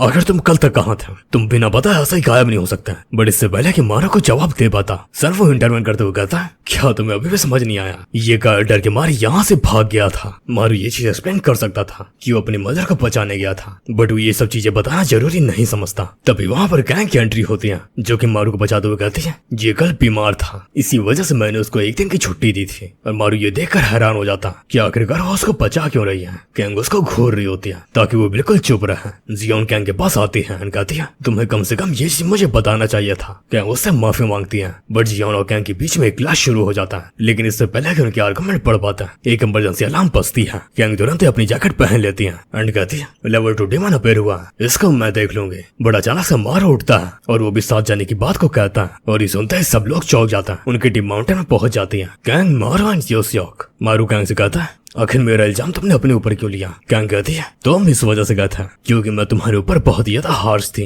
और बहुत खड़ी खोटी सुनाई थी, लेकिन हाँ तुम वापस क्यों आ गए? मारू कहता है डीमंस का खात्मा करने के लिए। तभी वहाँ पर किसी के कदमों की जोर जोर से आवाज आने लगती है और पूरा एरिया गोल्डन डस्ट से भर जाता है। वो मॉन्स्टर उनकी ओर बढ़ने लगता है। वो सब तो ठीक है, बट ये डोनाल्ड ट्रम्प जैसा क्यों लग रहा है? मारू कहता है मैं उसको संभाल लूंगा, बट कैंग कहते हैं कि वो उसको अंडर एस्टिमेट नहीं करें क्योंकि हो सकता है कि वो डीमन सिर्फ लेवल 2 का हो, बट फिर भी उसके एबिलिटीज के बारे में हमें कुछ भी अंदाजा नहीं है। अभी पिछले दिन एक बहुत ही बड़ा इंसिडेंट हुआ था जहाँ पर एक लेवल 5 डीमन ने पूरी टीम को खत्म कर दिया था। मारू समझ जाता है कि वो किसकी बात कर रही है, उसी की जिसको उसने पिछले दिन पेला था। छपरी कहता है लेकिन ये अच्छी बात है कि डीमन सिटी तक नहीं आ पाया क्योंकि उसको हेडक्वार्टर के एरिया से मार दिया था। उस ब्रांच में हर एक बंदा लेवल 7 या उससे ऊपर है। मारू ये देखकर पगला जाता है कि उसके कामों क्रेडिट किसी और को मिल रहा है, हालांकि वो सब इन्हें नहीं बताने वाला था, पर उससे भी रिकॉग्निशन चाहिए। कैंग कहती है आखिर वो डीमन क्या कर रहा है? और हम लोग देखते हैं वो डीमन अपनी बगले खुजा रहा होता है। हाँ अब क्या ही बोलूं मैं। मारू उन दोनों से पीछे होने को कहता है और अकेले ही डीमन की ओर बढ़ जाता है। कैंग उसको देखकर हैरान होती है क्योंकि मारू सिर्फ लेवल 1 का है और उसके सामने जो डीमन है वो कई ज्यादा पावरफुल है। मारू बहुत ही ज्यादा स्वैग दिखा रहा होता है। हाँ लड़की के चक्कर बाबू भैया। देन वो काफी स्टाइल में अपने बालों को पीछे करता है जिसके साथ ही उसके फोरहेड पे मिरर अपीयर हो जाता है। देन वो डीमन के मूवमेंट को मिमिक करने लगता है, पर हाँ वो कूल तो नहीं लग रहा होता। उसके अंदर से काफी बुरी बदबू आती है जिससे कि वो डीमन भी घबरा के भागने लगता है। और हाँ ये बदबू से मारू की भी हालत खराब होती है, बट वो बिना मौका गवाए डीमन को जोर से मुक्का मार देता है। ये उसे अपने मुंह बंद करते हुए कहता है ये फाइट थोड़ी है, ये तो केमिकल वॉर है। कैंग भी इतनी बदबू से बेहोश होने लगती है, लेकिन मारू डीमन तो रुक ही नहीं रहा होता। मारू लगातार मॉन्स्टर को मिमिक कर रहा होता और फिर वो आखिर में बहुत ही जोर का बदबू को झोंका मार देता और मॉन्स्टर का खेल वहीं पर खत्म। हाँ मैंने भी इससे गंदी फाइट नहीं देखी। मारू बाकी लोगों की ओर देखता है, कहता है मैं जीत गया हूँ ना, बट वो दोनों ही कोई रिस्पॉन्स नहीं देता। थोड़ा टाइम बीत जाता और वो लोग नदी के किनारे अपना हाथ मुंह धुलता है। कैंग मारू से कहते हैं तो क्या तुम ग्लूटनी से सच में डीमंस के एबिलिटी को भी एब्सॉर्ब कर सकते हो? मारू कहता है हाँ, वो जिसने लास्ट डीमन खाया था उसके पास अटैक्स को रिफ्लेक्ट करने की पावर थी। ये उसे उसकी मौज लेने लगता है जिसकी वजह से मारू बहुत ज्यादा एम्बैरस होने लगता है। बट कैंग कहती है तुम निराश क्यों हो रहा हो? तुमने बहुत ही अच्छा किया, मैं तुमसे इम्प्रेस्ड हुई। मारू का मुंह पूरी तरीके से लाल हो जाता है। बट कैंग कहती है लेकिन फिर भी तुम्हारे पास डीमन को खाने की एबिलिटी है जो कि बहुत ही ज्यादा डिस्गस्टिंग है। मारू अपनी जगह पर फ्रीज हो जाता है। दिन वो दोनों पेट्रोलिंग करने के लिए चले जाता है और मारू एक जगह पर बैठ के सोच रहा होता है ये हमेशा उसी के साथ इतनी उल्टी सीधी चीजें क्यों होती हैं? क्या उसको कूल लगने का हक नहीं है? पर तभी उसके पीछे कोई आता है और ये होता है डायरेक्टर जैंग गिल्डो। जैंग उसे कहता है क्या तुम ही हो हाल मारू? मारू कहता है हाँ, पर आखिर तुम कौन हो? जैंग कहता है तुम बस मेरी एक सवाल का जवाब दो, क्या तुमने ही कल लेवल 5 डीमन को मारा था? हालांकि तुम लेवल 1 के हो, लेकिन तुम्हारे फिट्स ये चीख कर इस बात को झुठला रहे हैं। मारू कहता है हाँ मैंने उसे मारा था। जैंग कहता है मैं तुम्हें हेडक्वार्टर्स की टीम में इन्वाइट करता हूँ। मारू ये सुनकर स्टंट हो जाता है, क्या मेरे प्रमोशन हो गया? जैंग कहता है हाँ तुम ये कह सकते हो, मैं तुम्हारे अंदर का टैलेंट साफ साफ देख सकता हूँ क्योंकि हीरे की पहचान सिर्फ जोर ही कोई होती है। देन जैंग हेडक्वार्टर्स में वापस आ जाता है। यो यंग कहती है अभी तक आप कहाँ थे? आपने तो अपनी मीटिंग में डिले कर दिया। जैंग कहता है हाँ क्योंकि मेरी अटेंशन एक रिक्रूट पे गई है। यो यंग कहते हैं क्या आप अपने बेटे के बारे में बात कर रहे हैं? क्या नाम है उसका? हाँ सनवू। जैंग कहता है नहीं बिल्कुल नहीं, उस बच्चे ने तो डावोस के बाद से मुझसे बात तक नहीं किया, मेरी नजर तो दूसरे रिक्रूट पे है। यो यंग कहते हैं तो आपको ये भी लगता होगा कि डीमंस के अपीयरेंस में जो भी बदलाव आए हैं वो इसी रिक्रूट से रिलेटेड है। जैंग कहता है हाँ ये हो सकता है। गैंगवो आइलैंड पे अपनी नजर बनाए रखना। तभी हमें दिखाया जाता है किसी माउंटेन में एक और पोर्टल खुला होता है, बड़े से बर्फ खुला होता है किसी घर के अंदर और वो पूरे घर को येलो डस्ट के अंदर ले लेता है। हम लोगों को डीमन दिखाया जाता है जो कि देखने में तो बहुत ही ज्यादा कमजोर लग रहा है, पर इसका स्क्रीन टाइम ज्यादा है तो ये कमजोर तो नहीं होगा। देन हमें सीन दिखाया जाता है गैंगवो आइलैंड के ऑफिस का जहाँ पर मारू बहुत ही ज्यादा खुश होता है क्योंकि उसको सीधा हेडक्वार्टर्स इन्विटेशन आया है। पर तभी उसके दिमाग की बत्ती चलती है एंड वो सोचता है कि अगर वो मेन ऑफिस में वर्क करेगा तो उसको और भी ज्यादा खतरनाक मिशन में भेजा जाएगा और यहाँ पर तो वो सेफ है। बट फिर भी वो इस बात में खुश होता है कि उसको सीधे डायरेक्टर से भाव मिल गया। तभी वहाँ पर सनवू आ जाता है, कहता तुम इतना खीखी क्यों कर रहा? जब से देख रहा हूँ खीखी और वो ये सब कर रहा होता अपनी चिड़न की वजह से। मारू कहता कितना चलेगा बे, अगर तुम एचक्यू में काम करने के लिए काबिल होता तो तुम्हें वहाँ पर जरूर बुलाया जाता, न कि तुम यहाँ बैठकर मक्खी मार रहा होता। सनवू को बहुत ही ज्यादा गुस्सा आ जाता है एंड वो मारू को उसकी बदबू एबिलिटी के बारे में याद दिलाकर मौज लेने लगता है। ये बात मारू के सीने में छुप जाती है। क्या आखिर तुम्हें किसने बताया? और ये होता है योसियोक। हाँ छपरी। मारू समझ जाता है कि ये काम योसियोक का ही है और वो भी सब लोगों को वो बात बता रहा होता है जिसकी वजह से मारू तो आग बबूला हो जाता है और सब लोग उसके बहुत ही तगड़े तरीके से मजे ले रहे होता है। तभी वहाँ पर जियोन आती है और सभी को शांत कराती है। मारू ये देखकर खुश हो जाता है, कहता है तुम सच में बहुत ही अच्छी इंसान हो। पर जियोन कहती है हाँ मैं तुम्हारे लिए खुश हूँ क्योंकि तुम अब लड़ तो रहा हो, बाथरूम में तो नहीं छुप रहा। वो कैंग की ओर देखता जो कि उसका मजाक तो नहीं उड़ा रही होती क्योंकि वो उसका नोटिस ही नहीं कर रही थी। देन वो अपना फोन निकालता एंड डायरेक्टर के कॉन्टैक्ट को देखने लगता क्योंकि जैंग ने उससे ये कहा था कि जब उसे लगे कि वो रेडी हो गया तब वो उसको मैसेज कर दे। तभी वहाँ पर कैंग खड़े होकर बताती है कि एक माउंटेन में लेवल 2 का डीमन अपेयर हुआ है, पर इससे पहले कि वो मारू को ले जा पाते सन वो उसका हाथ पकड़ लेता है। कहता है इस बार मैं जाऊंगा, क्योंकि मैं यहाँ पर जब से आया हूँ तब से मुझे तो मिशन में जाने का मौका मिल ही नहीं रहा, और मैं ऑफिस में बैठे बैठे इतना ज्यादा बोर हो गया हूँ कि मैं किसी भी पल पागल हो जाऊंगा। देन वो मारू को मुड़ते हुए कहता है ओए मारू, मेरे साथ तुम भी चलोगे, क्योंकि हम लोगों को टीम बॉन्डिंग के वर्क करना चाहिए। वो लोग माउंटेन में पहुंच जाता है। सन वो चढ़ती धूप में आगे बढ़ता ही जाता है, क्योंकि वो बहुत ही ज्यादा एक्साइटेड होता है, पर वह अपना मारू थक रहा होता है और वो यहाँ पर एक भी पल नहीं रुकना चाहता, खास करके साइको के साथ। वो बस जल्दी से यहाँ का काम खत्म करके घर जाना चाहता है ताकि वो डायरेक्टर जान को कॉल कर पाए। सन वो मारू से कहता है ये मिशन इतना भी ज्यादा इजी नहीं होने वाला। वो सामने एक तरफ देख रहा होता है और जब मारू भी वहाँ देखता है तो वहाँ पे होता है एक घर जो कि पूरी तरह से गोल्डन डस्ट से कवर होता है। मारू कहता है हम लोगों को अपना कदम आगे सोच समझ के बढ़ाना चाहिए, पर सन वो आगे आगे जाकर गेट खोल देता है। मारू कहता है यहाँ पर डस्ट की डेंसिटी कुछ ज्यादा नहीं है, यहाँ पर पक्का से 4 या उससे ज्यादा लेवल का डीमन है। मारू घबराने लगता है क्योंकि उन्होंने घर के अंदर कभी फाइट नहीं की और डीमन उनके ऊपर कहीं से भी हमला बोल सकता है, पर सन वो उसको इग्नोर करते हुए आगे बढ़ता जाता है। देन वो एक गेट के पास पहुंच जाता है एंड वो समझ जाता है कि मॉन्स्टर इसी गेट के पीछे है। वो उसको खोलने का ट्राई करता है बट मारू उसको रोक देता है एंड कहता है ये काफी ज्यादा खतरनाक हो सकता है, क्योंकि हमें नहीं पता कि अंदर क्या है और उस डीमन के पास कौन सी एबिलिटी हो। सन वो अपने ग्लव्स पहनते हुए कहता है अगर तुम मुझे इसको खोलने नहीं दोगे तो मैं इसको तोड़ दूंगा। देन वो अपनी उंगली तोड़ देता है बट इससे कुछ भी नहीं होता, जिससे दोनों ही लोग कंफ्यूज हो जाता है एंड मारू उसको चिढ़ाने लगता है कि वो एक गेट तक ओपन नहीं कर पाया। जब सन वो की होल से रूम के अंदर देखने का ट्राई करता है तो उसे दिखता है एक छुटकू सा डीमन, और मारू उसे देखकर यही अजम्पशन लगाता है कि वो डीमन वीक है। बट सन वो डस्ट की डेंसिटी देखकर ये चीज साफ साफ बता सकता है कि ये डीमन वीक नहीं बल्कि लेवल 7 या उससे ऊपर का है। मारू सुनकर हैरान हो जाता है क्योंकि इतने पावरफुल डीमन एक छोटे साइलेंट में क्या कर रहा है। सन वो कहता है इस चीज का तो मुझे भी कोई आइडिया नहीं है, बट मेरी रगों में खून की रफ्तार बढ़ गई है। आखिरकार मुझे स्ट्रॉन्ग डीमन से लड़ने का मौका मिल ही गया। बट मारू वहाँ से भागने लगता है क्योंकि उसे पता है कि वो लेवल 7 के डीमन को अकेले हैंडल नहीं कर सकता। वो जैसे गेट के पास पहुंचता है वो बताता है कि गेट नहीं खुल रहा, इसी वजह से वो उसको तोड़ने का ट्राई करने लगता है, बट उससे भी कुछ फर्क नहीं पड़ता। मारू समझ जाता है कि ये काम जरूर उस डीमन का है जो रूम के अंदर छुप कर बैठा है, और सनवा तो पागल ही हो जाता है। वो गेट में मुक्के और लातों की बारिश कर देता है और पागलों के तरीके चिल्ला रहा होता है, और मारू इस साइकोपैथ के साथ एक पल भी यहाँ पर नहीं रुकना चाहता। और हम लोग को बताया जाता है कि जो डीमन अंदर बैठा है वो है लेवल 7 का हर्मिट डीमन। वो अपनी एबिलिटी का यूज कर रहा होता है जिसके चलते उसके अंदर से और भी डीमंस निकलने लगते हैं जस्ट लाइक क्लोन्स। कैमरा जाता सनवू पर जो कि गेट को तोड़ने के लिए इतना ज्यादा डेस्परेट हो गया था कि उसने अपनी सारी उंगलियां तोड़ दी और उसके बाद भी गेट में खरोच तक नहीं आई। वही मारू एक चेयर से विंडो में जोर जोर से मार रहा होता है ताकि वो वहां से स्केप कर सके, बट विंडो में भी कुछ खरोच तक नहीं आती। सो इसका मतलब ये है कि हर्मिट डीमन ने लोगों को ट्रैप कर लिया है। मारू को पैनिक अटैक्स भी आने लगता है। बता ना भाई इसका खून कब खोलेगा। अभी तो मारू डर कर इस उम्मीद में बैठा होता कि उसके ऑफिस से सब लोग उनको ढूंढने आएंगे। सीन शिफ्ट होता है ऑफिस में जहाँ पर ड्यूकमैन बहुत जोर जोर से चिल्ला रहा होता कि बहुत बड़ी मुसीबत आ गई है, बट ये चीज मारू के बारे में नहीं होती। जियोन कहती है आपने बिल्कुल सही कहा, आखिर हम लोग बुशान की ट्रेनिंग डेट के बारे में कैसे भूल सकते हैं। सभी लोग अपने हाथ जल्दी जल्दी चलाओ और सारी फाइल्स को कंप्लीट करो। थोड़ी देर में कैंग फाइल को कंप्लीट करके ड्यूकमैन की ओर थ्रो कर देती है। देन वो फाइल्स लेकर वहां से चला जाता है ये कहते हुए कि कल मिलता है। वो लोग काफी ज्यादा थक गए थे, इसी वजह से वो लोग शांति से बैठकर कॉफी पीते हैं। सब लोग थोड़े पल के लिए बहुत ज्यादा रिलैक्स होता है, बट तभी जियोन को कुछ याद आता है एंड वो कहती है आखिर वो दोनों 3 घंटे से यहाँ पर आए क्यों नहीं। इसी वजह से हमें दोनों सिक्कियों को अकेले नहीं भेजना चाहिए। चलो देखते हैं मैटर क्या है। वो अपने साथ योसेफ को ले जाने लगती है, बट कैंग कहती है कि वो भी साथ आएगी क्योंकि उसे कुछ गड़बड़ लग रही है। जियोन उसके पास आकर कहती है मुझे पता है तुम वहाँ क्यों जा रही हो, क्योंकि डीमन की अपीयरेंस की प्लेस उस जगह से पास में है। कैंग उसको टाइम वेस्ट न करने को कह के वहाँ से निकलने लगती है।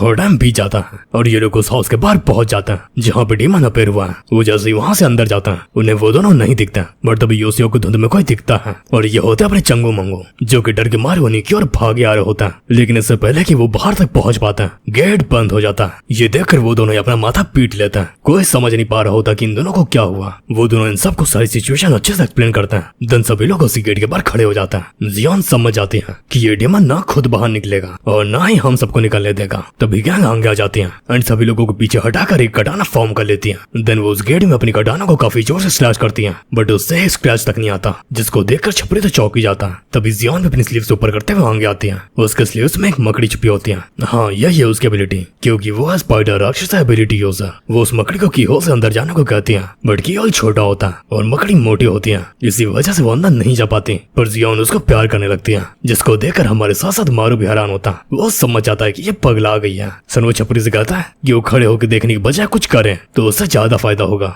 बट छपरी कहता है मेरे पास कोई भी ऑफेंसिव एबिलिटी नहीं है, और मारू अपॉर्चुनिटी नहीं छोड़ता एंड उसको चिढ़ाने लगता है कि वो बैटल में तो पूरी तरह से यूजलेस है। ये कहता है मेरा छोड़ो, तुम अपना बताओ। तुमने तो इसलिए डीमंस की एबिलिटी अब्सॉर्ब किया, तो तुमने क्या उखाड़ लिया? तुम यहाँ पर अपनी मिरर एबिलिटी को क्यों नहीं यूज करता? मारू कहता है क्रिएचर बहुत ही दूर बैठा है और उसको उतनी दूर से अपनी मिरर में कैप्चर नहीं कर सकता। उन लोगों की पकड़ पकड़ चलती रहती है। सनवू बाकी उस कहता है अच्छा तो तुम लोग यहाँ पर आ गए, तो उस हिसाब से ऑफिस में तो कोई ना कोई बचा ही होगा। जियोन कहती है एक्चुअली लीडर बुसान मीटिंग में गए हैं और वो कल तक नहीं आने वाला। योसो कहता है बट हाँ अभी भी वहाँ पर किम बाकी है। बट तभी सब लोग पाते हैं किम वहाँ पे आ चुका होता है। सब लोग पूछते हैं कि वो कहाँ से टपक पड़ा। किम कहता है मैं बस तुम लोगों के पीछे पीछे आ गया क्योंकि काफी देर से तुम लोग गायब थे। वो लोग आज यहाँ से निकलने की उम्मीद छोड़ने लगते हैं। दिन किम गेट के अंदर देखता है। जियोन उसे पूछती है कि क्या वो कुछ कर सकता है, बट किम जवाब देने के बजाय वहीं पर ही सोने लगता है। लो मारू की आखिरी उम्मीद भी डूब गई। वो जियोन से पूछता है इसकी एबिलिटी क्या है। जियोन कहती है एक्चुअली उसे भी नहीं पता क्योंकि उसने किम को उसकी एबिलिटी यूज करते हुए नहीं देखा। योसो उसको उठाने को ट्राई करने लगता है बट कुछ भी फर्क नहीं पड़ता। जियोन कहती है सब लोग हड़बड़ाना बंद करो और मिलकर यहाँ का रास्ता ढूंढने का ट्राई करो। सनवू कहता है हम लोग यहाँ से निकलने की सारी कोशिश कर चुके हैं पर डीमन ने यहाँ से निकलने का एक भी रास्ता नहीं छोड़ा।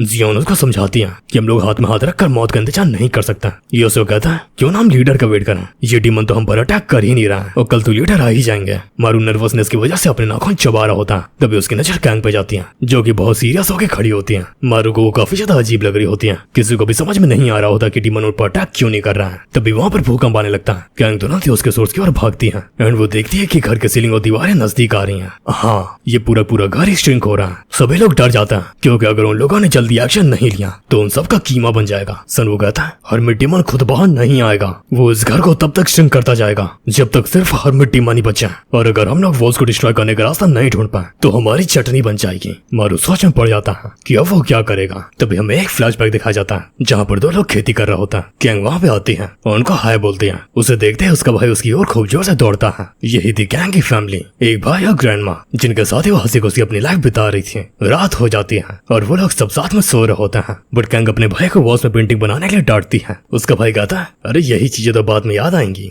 और ऐसा ही होता है। जो रूम की वॉल प्रेजेंट टाइम में श्रिंक हो रही होती है वो होती है वही वॉल जिसमें कैंग का भाई पेंटिंग बनाया करता था और ये घर कैंग का ही घर है जहाँ पर वो अपनी फैमिली के साथ रहती थी। प्रेजेंट टाइम में बिना देरी करे कैंग अपने हाथ में एक बड़ी सी शॉट बना लेती है और वॉल्स के कोनों में घुसेड़ देती है। हालांकि वो अपनी पूरी ताकत लगा रही थी बट वो काफी नहीं था। उसकी शॉट क्रैक होने लगती है। वो समझ जाती है कि इतना काफी नहीं है, इसी वजह से वो अपने दूसरा हाथ भी काटती है एंड शॉट में मर्ज करके उसको बहुत ही ज्यादा हिम्मत बना देती है। वो अपनी डिमोनिक पावर का इतना ज्यादा यूज कर रही थी कि जिसकी वजह से उसके अंदर का डीमन उसके ऊपर हावी होने लगता है। जियोन उससे दूर हटने को चिल्लाती है बट तभी मारू कहीं से आता है और झटके से कैंग को अपनी गोद में लेके वहाँ से हटा देता है। उसकी शॉट अब तक टूट चुकी थी जिसको देखकर वो अपनी आखिरी उम्मीद भी खो देती है। उसकी आंखों से आंसू निकलते हैं क्योंकि वो बस अपने भाई के एक आखिरी निशाने को बचाना चाहती थी जो कि था उसकी फैमिली का पोर्ट्रेट। मारू उसको रूम के बाहर निकाल देता है बट कैंग होश में नहीं होती क्योंकि उसने अपनी पावर का बहुत ही ज्यादा यूज कर लिया है और ये चीज मारू भी समझता है बट उसको ये बात नहीं हजम होती कि वो एक वॉल को बचाने के लिए अपनी जान खतरे में क्यों डाल रही थी। जियोन उसको असलियत बताती है ये वही घर था जिसमें कैंग बड़ी हुई है और यहीं पर ही उसने अपनी फैमिली को खोया था क्योंकि आज से काफी साल पहले एक डेमन इनके घर को इन्वेड कर दिया और उसका जो दिखा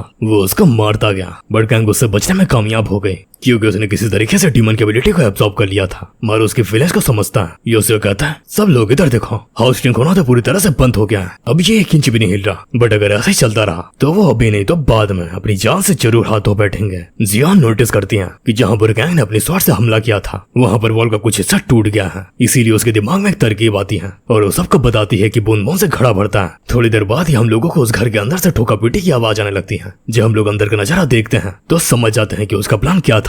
सभी लोग की दीवार में एक जगह पर होल करने का ट्राई कर रहा होता है और जिनकी बारी हो चुकी होती है वो थक के आराम कर रहा होता है बट तभी सनवू चाकू को मारू के ऊपर फेंक देता है एंड कहता है चलो चलो चलो अब तुम्हारी बारी है। हालांकि मारू बहुत ही ज्यादा थका होता है पर उसके बाद वो हिम्मत करता है लेकिन इससे पहले कि वो शुरू करता कैंग नाइफ को उससे छिना लेती है एंड कहती है अभी ये मुझ पर छोड़ दो और तुम आराम करो। मारू गैंग से आराम करने को कहता है बट गैंग नहीं मानती और ठोका पीटी में लग जाती है। मारू उसको डायरेक्ट कन्फ्रंट करता है अच्छा मैंने तो ये सुना है कि ये तुम्हारी ग्रैंडमा का घर था, इतने सालों तक यहाँ पर कोई नहीं रहा और उसके बाद भी ये जगह साफ सुथरी थी, इसका मतलब ये है कि तुम यहाँ आती रहती हो और यहाँ का ध्यान रखती हो। क्या कहती है मैं बस उस दिन का इंतजार कर रही हूँ जब वो डीमन वापस आएगा जिसने मेरी फैमिली को खत्म किया था, तब मैं उसको अपने हाथों से मारूंगी। मारू से पूछता है कि वो श्योर कैसे है कि वो डीमन वापस आएगा। वो कहती है क्योंकि वो डीमन पूरी तरह से अलग था, वो काफी ज्यादा ह्यूमनॉइड था, एक वुमेन की तरह जो कि डेमोनिक पोर्टल से बाहर निकली थी एंड जैसे ही कैंग की नजर उस पर पड़ी वो अपनी ही जगह पर जम गई और जब उसने अपने राइट में देखा था तब वहाँ पर एक और डीमन था जिसकी बस आंखें ही चमक रही थी। हाँ, उसकी आंखें थी, क्योंकि आज तक जितने भी डीमन अपेयर हुए हैं किसी की भी आंखें नहीं थी। उसको देखकर साफ ये बताया जा सकता था कि वो डीमन आम डीमन नहीं है, बल्कि वो बहुत ही ज्यादा इंटेलेक्चुअल है, जैसे उसके काम के पीछे कोई पर्पस हो।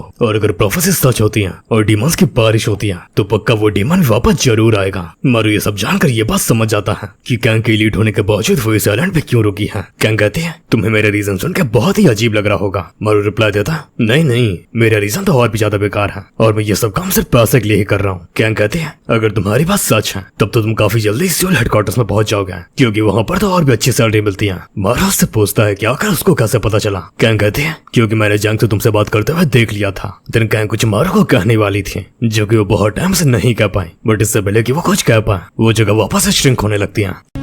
शिट! सभी लोग यहाँ से निकल के हॉलवे की ओर भागने लगते हैं और कुछ ही घंटों में वो घर श्रिंक होते होते अब नॉर्मल साइज का हाफ हो जाता है। सभी लोग ही फ्रस्ट्रेटेड होते हैं, किसी को नहीं समझ में आ रहा होता कि ये सब खत्म कैसे होगा। योसो कहता है, हम लोग सिर्फ तभी बच सकते हैं जब हमें ढूंढते हुए लीडर यहाँ पे आए, पर आखिर वो आएंगे कब। तभी मारू नोटिस करता है कितनी भगदड़ के बीच में किम अबे सो रहा होता है, जैसे की ये उसके बुआ का घर हो। तभी वहाँ पर दीवारें वापस से कांपने लगती है। ये देखते ही मारू किम को नींद से उठाने के लिए जाता है, बट किम तो पहले ही उठ गया था और उसकी बॉडी में फंगस लिपटी होती है, जिसको देखकर सभी चौंक जाते हैं और उससे पूछते हैं कि आखिरकार यहाँ पे चल क्या रहा है। किम कहता है, सब लोग अपना मुंह बंद करो और देखते जाओ कि होता है क्या। तभी उस रूम का गेट एक झटके से खुलता है और उसके अंदर से डीमन बाहर भाग आता है। उसके बॉडी में फंगस लग गई होती है। सब लोग ये देखकर पगला जाते हैं कि वो जो सब लोग नहीं कर पाए वो किम ने कैसे कर लिया। किम कहता है, मैंने तो बस की होल के थ्रू उस मोस्टर को फंगस इन्फेक्टेड कर दिया था, क्योंकि यही मेरी ब्लड डीमन एबिलिटी है। हालांकि मैं ये एबिलिटी फाइट के दौरान नहीं यूज कर सकता, क्योंकि इसे यूज करने के लिए मुझे बहुत ही ज्यादा टाइम चाहिए। सभी लोग उसको प्रेस करने लगते हैं, सिर्फ 2 लोगों को छोड़ गए, कैंग एंड सनवू। सनवू कहता है, अभी हम लोग नहीं जीते हैं। उधर देखो, वहाँ पर डीमन खड़े होकर रो रहा होता है और रूम से उसी की जैसे और डीमंस निकलने लगता है। बट मर्डर सेंटेंस है। मारू समझ जाता है कि असली लड़ाई तो अब शुरू हुई है। तभी सारे डीमंस उन लोगों के ऊपर झपट्टा मार देता है। हम लोग देखते हैं हर डीमन की बैक एक थ्रेड से जुड़ी होती है। क्योंकि योसो को सभी लोगों को छुपने को कहते हैं। योसो कैसा ही करता है, वो अपनी एबिलिटी का यूज करता है, जिसकी वजह से उनकी प्रेजेंस छुप जाती है एंड वो काइंड इनविजिबल हो जाता है। कैंग डीमंस के बीच में कूद जाती है और एक एक करके अपनी कटाना से काटने लगती है, लेकिन वो जगह धीरे धीरे छोटी हो रही थी। इसी की वजह से उसकी शॉट दीवार में फंस जाती है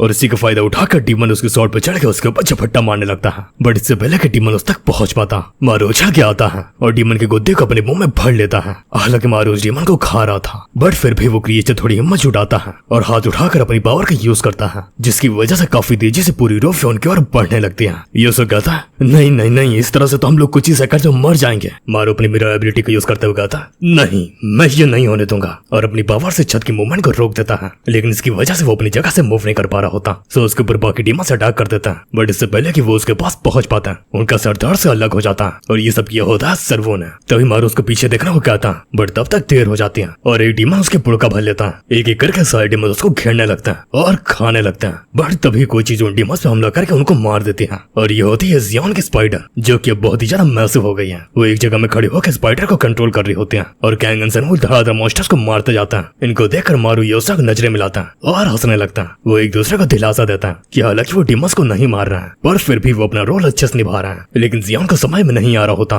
कि उस रूम के अंदर से इतने सारे मॉन्स्टर्स लगातार कैसे निकलते जा रहे हैं। बट जैसे ये चीज मारू सुनता है, वो वहां से निकलकर रूम की ओर भागने लगता है। सनवू और कैंग को लगता है कि उसको कुछ फिगर आउट हो गया है, इसी वजह से वो उसके लिए रास्ता खाली करता है। आखिरकार मारू भागते भागते उस रूम के अंदर पहुंच जाता है एंड देखता है कि वो रूम डीमन से भरा हुआ है। सारे डीमंस के बैग में जो भी थ्रेड बंधा था वो एक मेन डीमन का जुड़ा होता है और वही होता है रियल डीमन। और इससे फर्क नहीं पड़ता कि वो लोग कितने डीमंस को मारते हैं, उसकी रियल बॉडी लगातार उतने क्लोन बनाती जाती है। तभी मारू अपने हाथ ऊपर करते हुए कहता है, अगर ऐसी बात है तो मैं ये चीज यहीं पर ही खत्म कर दूंगा। तभी वो अपने हाथ के इशारे से सीलिंग को नीचे गिराने लगता है और उसका प्लान होता है इस पूरे रूम को ही क्रश करने का। बट वो सीलिंग बहुत ही तेजी से गिरने लगती है, जिसकी वजह से मारू वहां से निकलने लगता है। बट वो टाइम पर वहां तक नहीं पहुंच पाता, डोरवे बंद ही होने वाला होता है। पर इससे पहले कि मारू क्रश हो जाता, सनवू अपने हाथों से उसको पकड़ के बाहर खींच लेता है। तभी वहां पर सब लोग उनकी जीत को सेलिब्रेट करने लगता है एंड मारू की तारीफ करने लगता है। बट कैंग तो अपनी यादों में खोई होती है, जहां पर उसकी फैमिली की यादें उसको सता रही थी। मारू समझ जाता है कि कैंग उदास क्यों है। तभी वो डीमन की बॉडी की ओर जाता है और उसको खाने लगता है।